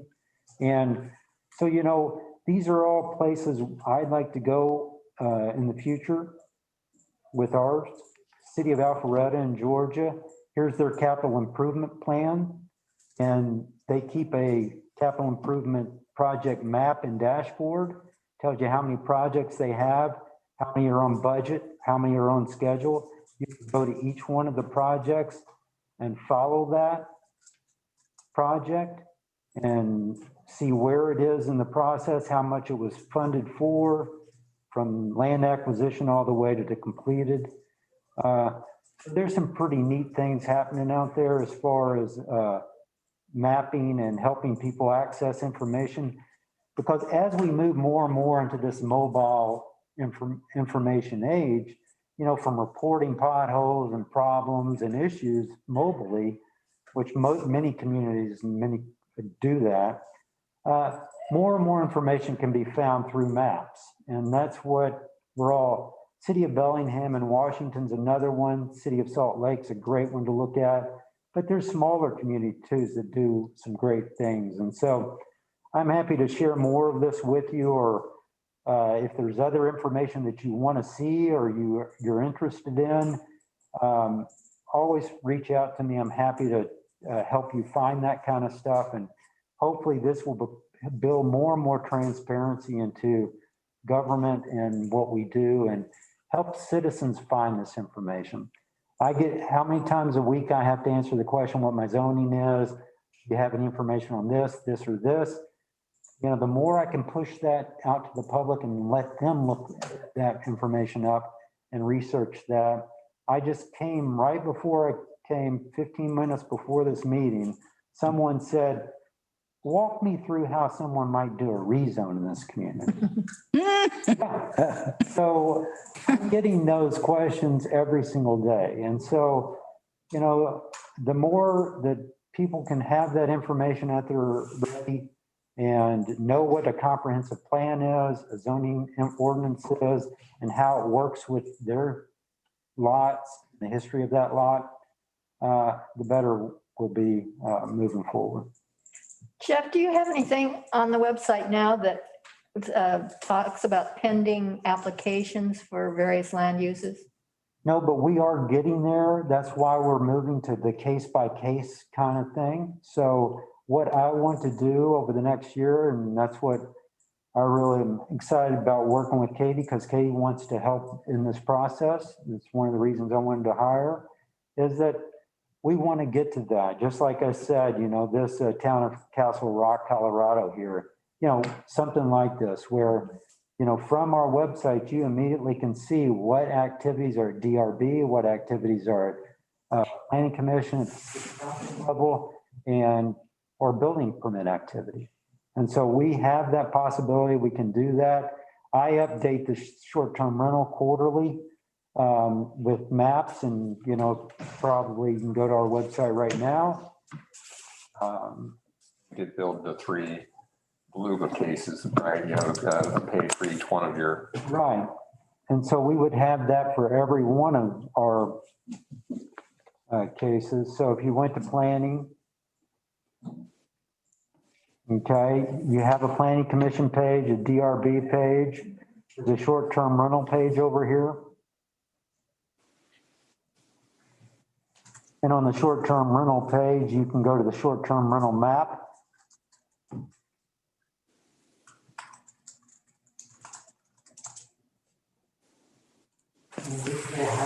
As of the last quarter that I have, the short-term rental map for Palm Beach. You can click on one and find out the information on that property, the 5-year, 14-day, whatever. And so I update that every quarter. We're, I think, maybe a little behind because of COVID, but hopefully we'll come out the other side of COVID in better shape. Well, and Jeff, I thought you had an interesting thing to say the other day when you were saying if we would license long-term rentals, then we would be able to follow those too. Yeah, That might be something we should work on. yeah, I'm interested. I can look around to see if anyone else in the state does that, and happy to look into that. So anyone else have any questions or thoughts? That's wanted to give you a chance to see what's out there and a taste of at least map. When you, Nancy asked the question about whether there was a pending building permit, do you provide, or do you plan to provide the different documents that are available for that particular pending situation? Or do people have to request? Yeah, we will not do it for building permits. I mean, you're talking hundreds of building permits. So once a building permit is finalized, I think you might be able to request the building permit, but we're never going to reach that. I don't think any community does building permits. Never be able to. So if I happen to have a lot behind my house that has little pink boundary ribbons and I want to know whether there's a building permit on that. Well, yeah, that, like you said, if we get, I think we'll have the idea, in other words, it's in a building permit process. We won't be able to put all the building permit because that's done electronically, actually. And so you'll see that it's an active building permit. Okay. And in fact, one of the other things that we're discussing with Elton is posted building permits. Most cities have to put the posted stuff. It's a board and, so as soon as a building permit's pulled, the contractor has to post that site with the building permit. Actually, the first district I ever worked in that hasn't done that. And so we've been talking about going to that, which would just be a post on the site. We used to do it. Yeah, Brandon, you have done that? Yes, with a building permit, you were issued a card and that was placed conspicuously on site. And so anybody that came by could see that you had an active permit. Yeah, I mean, you can even go into Home Depots and stuff where they have the actual posting boards that you can, contractors buy in a lot of areas. And we required that any other place I've worked, but Alton says we just haven't done that since he's been here. Yeah. But, those are the kind of things, but yes, so someone will be able to see that property, 195 Ross Lane, is active building site. One thing she could do too, though, is go to the county website and see if a survey has been done for the property. And I don't know if that has to be done pretty quickly. Maybe Brandon knows that. How long does it take to post the survey? But that might tell you, especially if they wanted to do the perimeter of the house on the survey. Yeah, what the survey is going to show, it's not going to show you the plan. It's going to show any existing, whatever's existing. Jeff, I missed how you got to the short-term rental. Okay, so if you go under services and you go to the planning page, okay, you'll see over there on the right under planning, short-term rentals. Hang on. Trying to catch up. Yeah. Planning. Yeah, over to the right, you'll see overview affordable housing. Down at the bottom is short-term rentals. Okay. There we go. That's also got like all of the list, right? So everybody that's got a quarterly list. And then we'll start, that's where we're going to be posting short-term rental information, meeting information for the task force and all that as well. Oh, crap. That's kind of worthless. Huh. Oh, that's all fun stuff.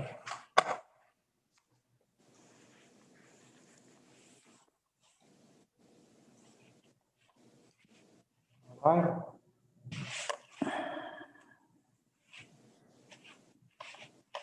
Any other questions or thoughts or? I've used the tax maps for, I don't know if I should say this or not. I Google the recently sold properties in Cannon Beach and I get the addresses. And then I go into the tax lot map and put in the address and get the name of the owner. And then I compile the list and then I give it to the library for donations, to send to people for donations. So that's All public. that's how I've used it. Perfectly fine, Nancy. Public record. All right, well, thank you all. Thank you. Thanks, Jeff. Jeff. Thank you, Jeff. You bet. So I'm going to stop sharing. Yeah, if you just stop sharing, it'll drop. There we go.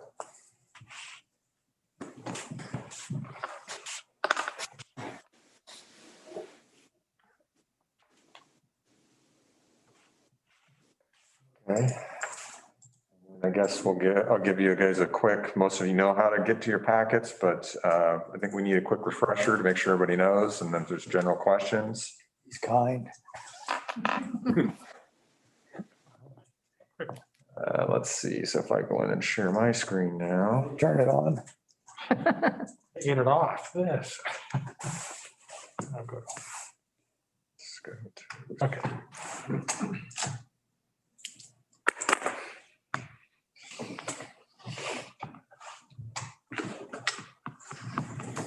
Pops up here.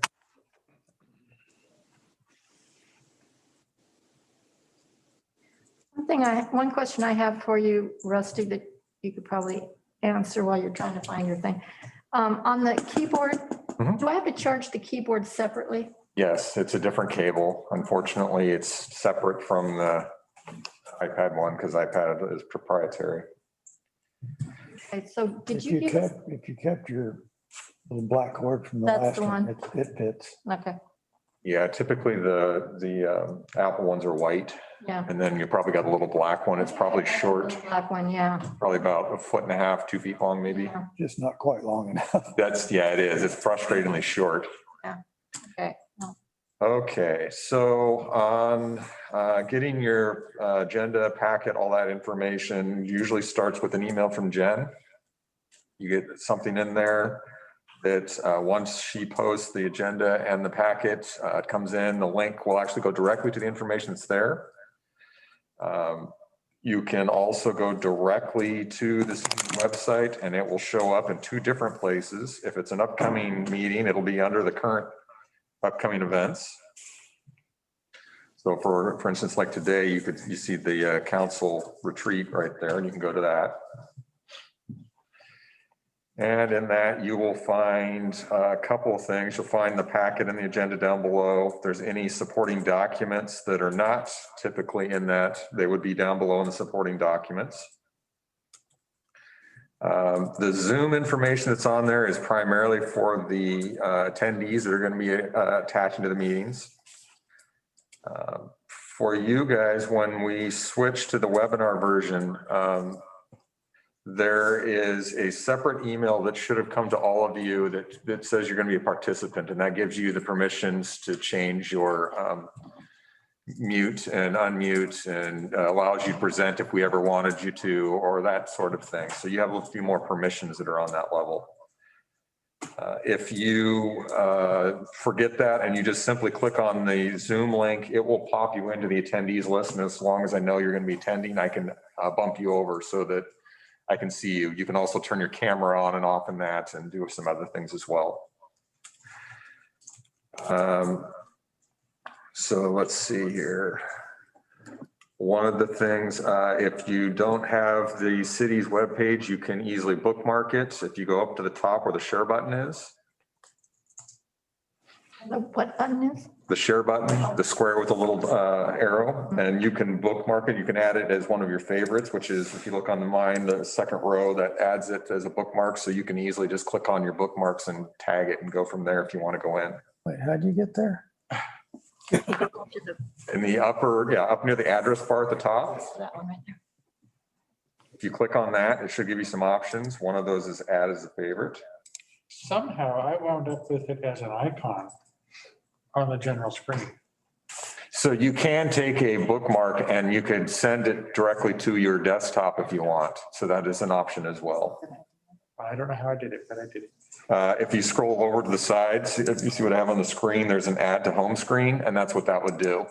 So that's another way you could do that. Where's the add to home screen? If you scroll all the way to the right, it should show up as an option in that share. And I recommend you do that. I do that with my city website homepage. Yep. I do that with once I get to my GIS interactive, I have that. Yep. And I have the Municode. So I have municipal code, those 3. Any of those that you want to quickly get to that's a great way to do it. Okay, I don't see that. I see, Should show up on the, if you hit your share button, then there's yeah. 2 columns. The one below that should give you an Oh, I option. see. Add bookmark, add to favorites, add to home screen. All right, Yep. all right, good. So a little bit about the agendas and the minutes. Previously, you guys used to log in with a VPN connection and it was a cumbersome process. We'd actually have to duplicate the packets and put it in a separate spot on the server. And when we did some updates, the last round basically broke it so your iPads wouldn't work with that anymore. So we basically switched our process, and it's the exact same process that all public uses to access and get our information. It's directly off our website. It's easier for us in the long run. It's a change for you guys, and I don't know, maybe it's more cumbersome. I'm not sure, but it's the same information that's there. It's easier for me, Rusty. Yeah, I like it a lot better. Good. Let's see, on the packets, let's find one. This one didn't really have. Don't use the retreat. If you go back to the previous meetings in December, those would be good ones because those are the packets. And the other thing I was going to show you too. So that was one way to access the upcoming events. The second way is down in the agendas and minutes. It'll list everything that's there.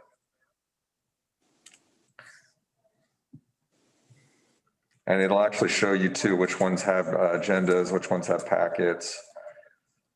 Let's see, let's pick one maybe from the 14th. Yeah, like the special meeting or something. If I go to the details,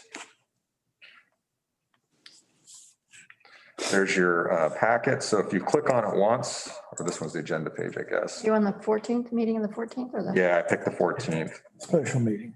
Thank you. If you click it once, it'll just open in a web browser and you can view it. Probably for a lot of what you're doing, that's fine. But if you do want to mark it up, that's where you would hit that share button. And then the copy to good reader option pops up, and that will open it in good reader where you can highlight something, you can make notes in something, you can underline. There's lots of different things you can do with it. You don't necessarily have to go into good reader though if you don't want to. The share, you keep saying share, and I Little didn't, box with the arrow sticking out. oh, that's what I've always, I didn't know. Yep. Share, okay. You'll see it all. Social media uses it. A lot of other programs use it now. Apple's even using it for. I didn't know what it was I don't until you use told me social what it was. media.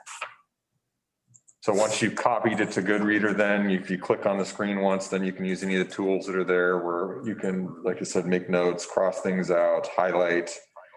One of the other things I was going to mention, and I don't think you didn't put any bookmarks in the. Not just in the agenda, but if you go to the packet, there'll be bookmarks. So let's go do that so you can see. If I go back to back one, and we'll go to the packet.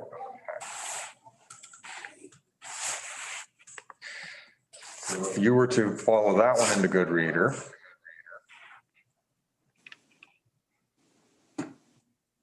December 8th. down below, there's a little icon that looks like a book. And if you click that book, so when there are multiple items in that packet, Jen puts in bookmarks and you can quickly access those. If you click that and then tap the section you want to read, it'll take you right to that. So you click on the bookmark on the bottom of that. Yeah, there's the little, it looks like an open book. Yeah. You open that to bookmarks. Add a bookmark. Okay, page 6, I see.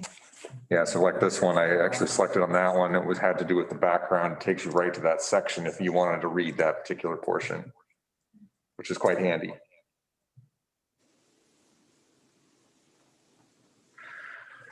Let's see, I think I covered how to get into Goodreader, how to access meetings and agendas. I don't remember if it was Sam or Mike was asking about all of our recordings.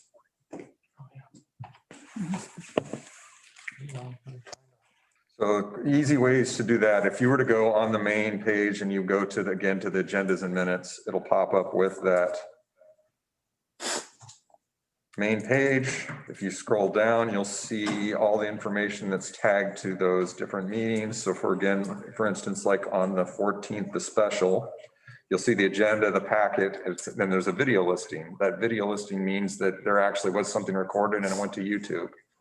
So you can click directly on that one, or you can go on the details of the meeting, and there should be a little box that pops up in the upper right-hand corner if it's been posted. So when we do a meeting, it streams to YouTube. And then typically the next day I go in, and if there's some empty footage at the beginning, I cut that off until we start the meeting. I do whatever minor edits need to happen on those. And then I post the link and we're going crazy. That's down below. Yeah. Sorry. That's okay. So those are all directly linked onto YouTube. So they're there for whenever you wanted to read it, so, or to listen to it. So you can go back and view a section of the previous meeting at any time, and those will always be there. Is it the same way, Rusty, if it's video for just the ones that we've recorded in the past? So we started streaming in probably April. I would guess. So anything previous to that, we would actually have to pull the audio clip for you if it's not posted. And you just need to do that through the city then? Yes, you'd have to request that, and we could get the recording back for you if you wanted the audio. Okay. Yeah, and we didn't have any video footage prior to that. Yeah. And the other thing I'll show you, see if I can get a search to work here. Cannon Beach channel.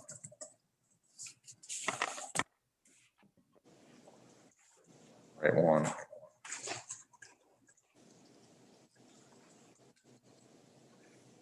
Yeah, so if you were to do a Google search and find the city of Cannon Beach's YouTube channel, you would see every listing that's in there of the meetings that we have.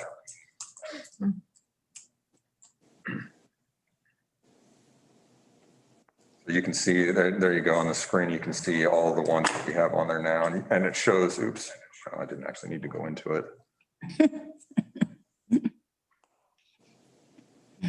But it also shows the number of views, and it would actually show you if something was live too, the top one. Show who's on? No, it won't give you specifics on that, but it will tell you how many are attached. How did you get? Okay, back up on that, because all I get is the chamber stuff. So I just did a search for the city of Cannon Beach's YouTube channel. That's pretty good. Wait a minute.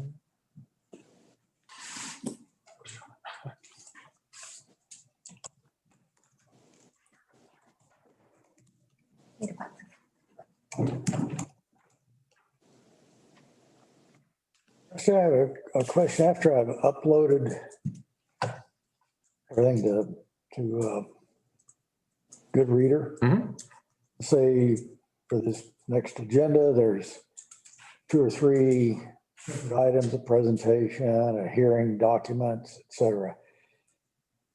I go to my Goodreader, and here's all these abbreviated little things across the top, and they all start CI Cannon Beach. I don't know what they are.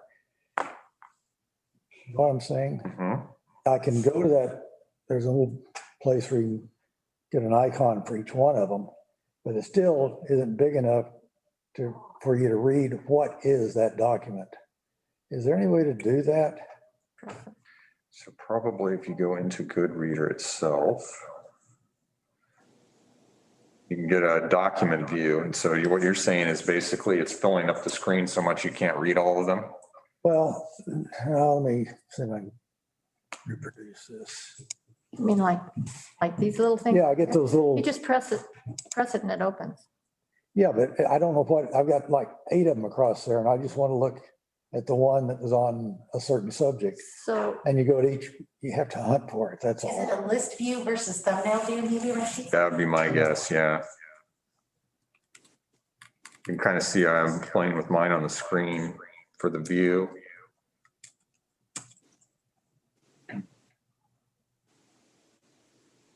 And it should, yeah, see what'll happen is it'll name the packet however it was named for the file. See my packet screen there? Yeah, and that's one thing that, you know, maybe a protocol that we need to adopt on how we want to name those, so how they. Naming conventions would certainly help that, and that way you could quickly look at it and see how it's which. That would really help, especially if you're looking at a number of different things. And the title's the same on every one Yeah, until you expand it. because the titles for my packets and the agendas are always the date _ agenda or packet. And Yeah. then I'll put like SM for special meeting or work session. Right. I'm not talking about the agenda. I can find those. I'm talking about the documents that are in the agenda oh, yeah. or in the packet. And say I've taken the agenda or the packet and I've put it all forwarded into Goodreader. And in there now are 3 or 4 different subjects. A document for the planning presentation, one for the hearing, another one for the agenda itself. And if you go to Goodreader, it's abbreviated titles in this bar across the top. I'm looking at the agenda and I think, oh, I want to go to the Jeff's presentation. And that bar across the top all starts, you know, CI, Cannon Beach, run out of room. The next subject, CI, Cannon Beach. Next subject, if I click on it, it brings it up. I didn't what I wanted.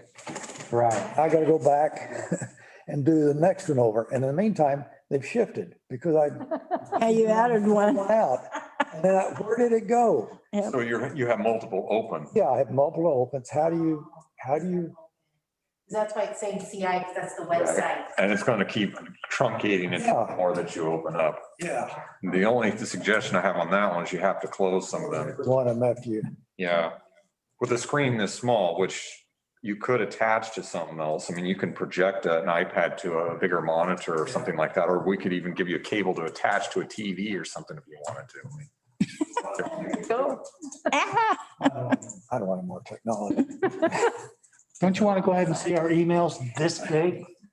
Well, I got my slide rule out and it didn't help. Yeah. Okay, I just want to make sure there wasn't something that all I had to do is simple. No, Would give me, like the other one, it give you a row or a column of all the titles back before we switched to this. yes. And I could go in and, oh yeah, there's the meeting of such and such, or here's the hearing on so-and-so. And I can do that. Here, you kind of have to reproduce it each time from the packet. Okay, I just want, that's what I do, and I can do that. If you've uploaded these all into Goodreader, you can actually go back into Goodreader and it would give you a listing of anything that you've downloaded already. Do this.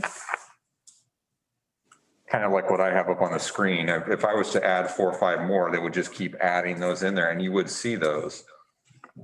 That's where the naming convention would come in big, because then you could look at it directly at the date and say, that's the packet for the special meeting or whatever. Yeah, and I usually do go there first. I knew it was such and such meeting. I Right. go into that and then hunt for it. No, that's a problem. Okay, all right, I'm doing it right. I would say also on that YouTube, you know, it's like the bookmark. If you don't bookmark that page, it also has a subscription service with a YouTube channel. Yes. And also has playlists so that you can, you know, like you. Yeah, I've been tagging them so that you can go quickly to the council meetings and would have all of them together. Right, So you so, can see all of those. yeah, so those are nice features as well. The other thing that's nice about the YouTube also is that it will actually digitize the meeting. So you can turn the closed captioning on, it processes it automatically, which we can use for ADA compliance. So if somebody needs to view one of those options, they can actually turn that closed caption on and can actually read along with it. Wow, that's cool. Of course, the problem with YouTube is I get stuck in there for hours. Looking at all kinds of. Yes. I think that's pretty much all I had. If you guys have questions or if there's something that we can do to make it a little easier for you, let us know. Like Jeff said, we're working as hard as we can to get everything basically built off our website so you can find any of this information on there as quickly as possible. With a lot of the stuff that Jeff's been working on, then we actually ended up building specific project pages for all those, and they're linked directly to that as well. So.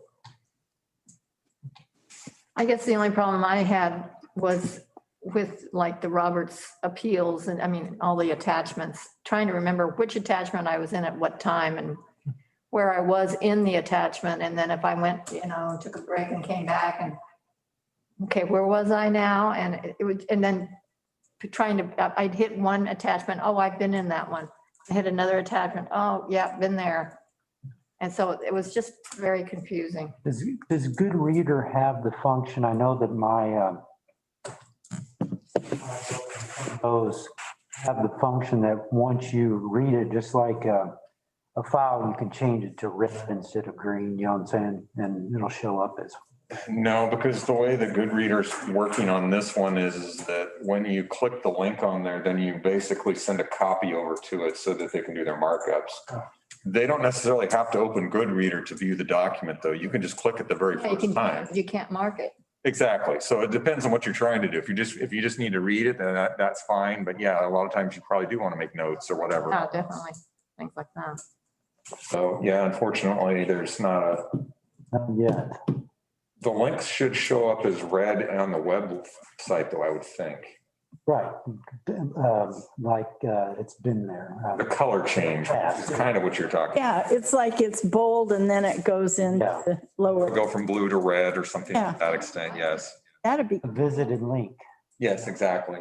Does it do that? It doesn't do that, right? Do that. I wonder if that's just in your settings for your browser. Well, most browsers will do that. I'm trying to think. Come on, what's it doing? They're trying to open something. Go back. I was trying to remember which meeting had all those links in it. The December 8th meeting had lots of links and. The 8th and the 1st, I think. And the 14th, I think, did too. Yeah, so if I was to go to like the Roberts appeal, if you visit one of these links, it should. It isn't on the iPad.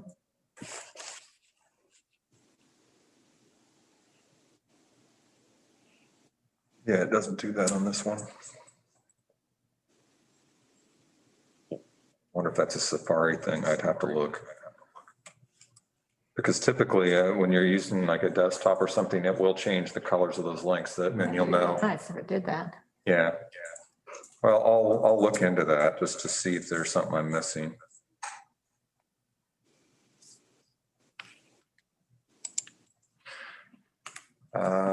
Any other questions? Comments? The one thing that drives me nuts about, I love the board, having the keyboard here, but I always press, I'm used to pressing, I press delete and then the whole screen goes black. So if I want to, and instead of pressing backspace, sometimes I mistakenly press delete and the whole screen goes black and I have to start all over again. That's when I go have a cup of coffee.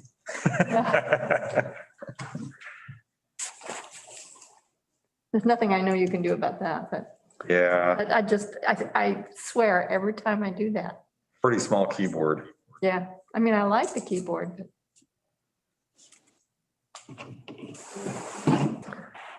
Anything else? I just discovered one thing. I'd always get all these blanks yeah. in the same title. But look, if I hit it, it comes up, and then if I go back, it comes back in. So that helps. There you go. Yeah. Crazy, but it works. Is this out of the page? It's not out of Good Reader, it's out of the page. Oh, this is not a good reader. Oh, it's out of Good Reader? Yeah. Well, all I ever got was just the title, Cannon Beach. And a blank Okay, screen. so let me, show me where the Good Reader.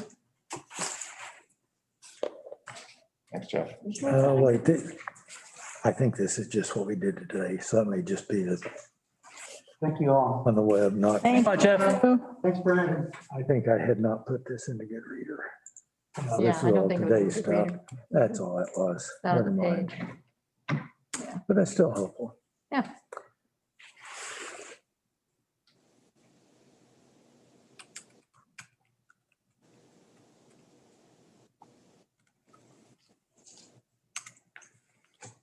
I guess one other thing, you have a document and you want to save it.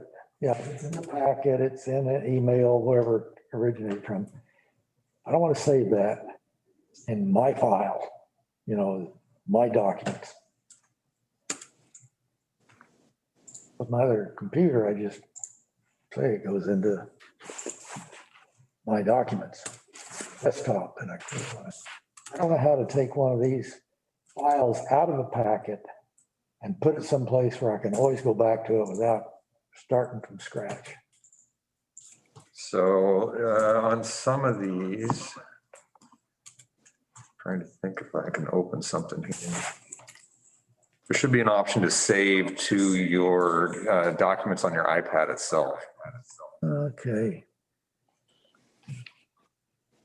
I'll find a packet or something here so I can test it without going into a good reader. Whatever option you would have would be under that shared thing.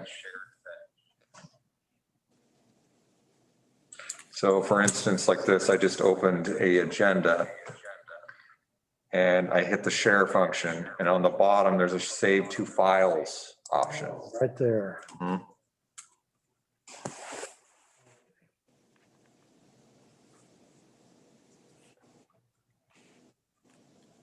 And it'll give you an option. You can save to iCloud Drive, or you could just save on my iPad. So for that instance, you could save it directly on the iPad. Is that the same thing as saying save to desktop? Basically, yes. So if you save it to Word, does it become a Word document then? No, it shouldn't become a Word document. It'll probably be whatever it was originally, which in this case, we give you pretty much PDFs. Okay. And I can forward it to something. Okay. Save as.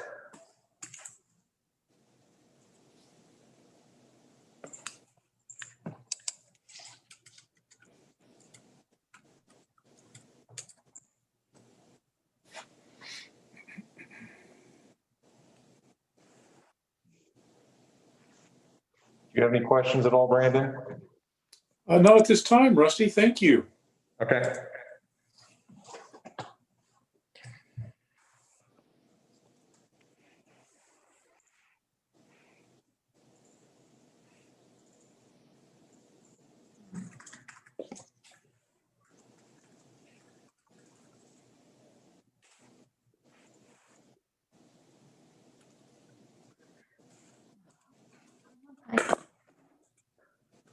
Rusty, you've done a lot of work in the last couple months. He's done a tremendous amount. Uh-huh. You can thank Rick for a lot of this too. He's been helping me a lot. Well, I think you guys are a great team.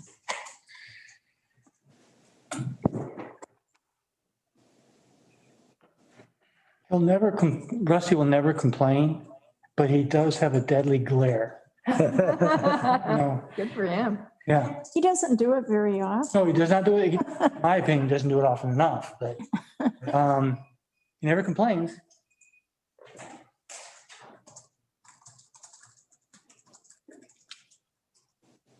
Okay, gang, if Rusty's covered everything he wants and we don't have any more questions, and Rick's just walking by, we don't have anything else to do.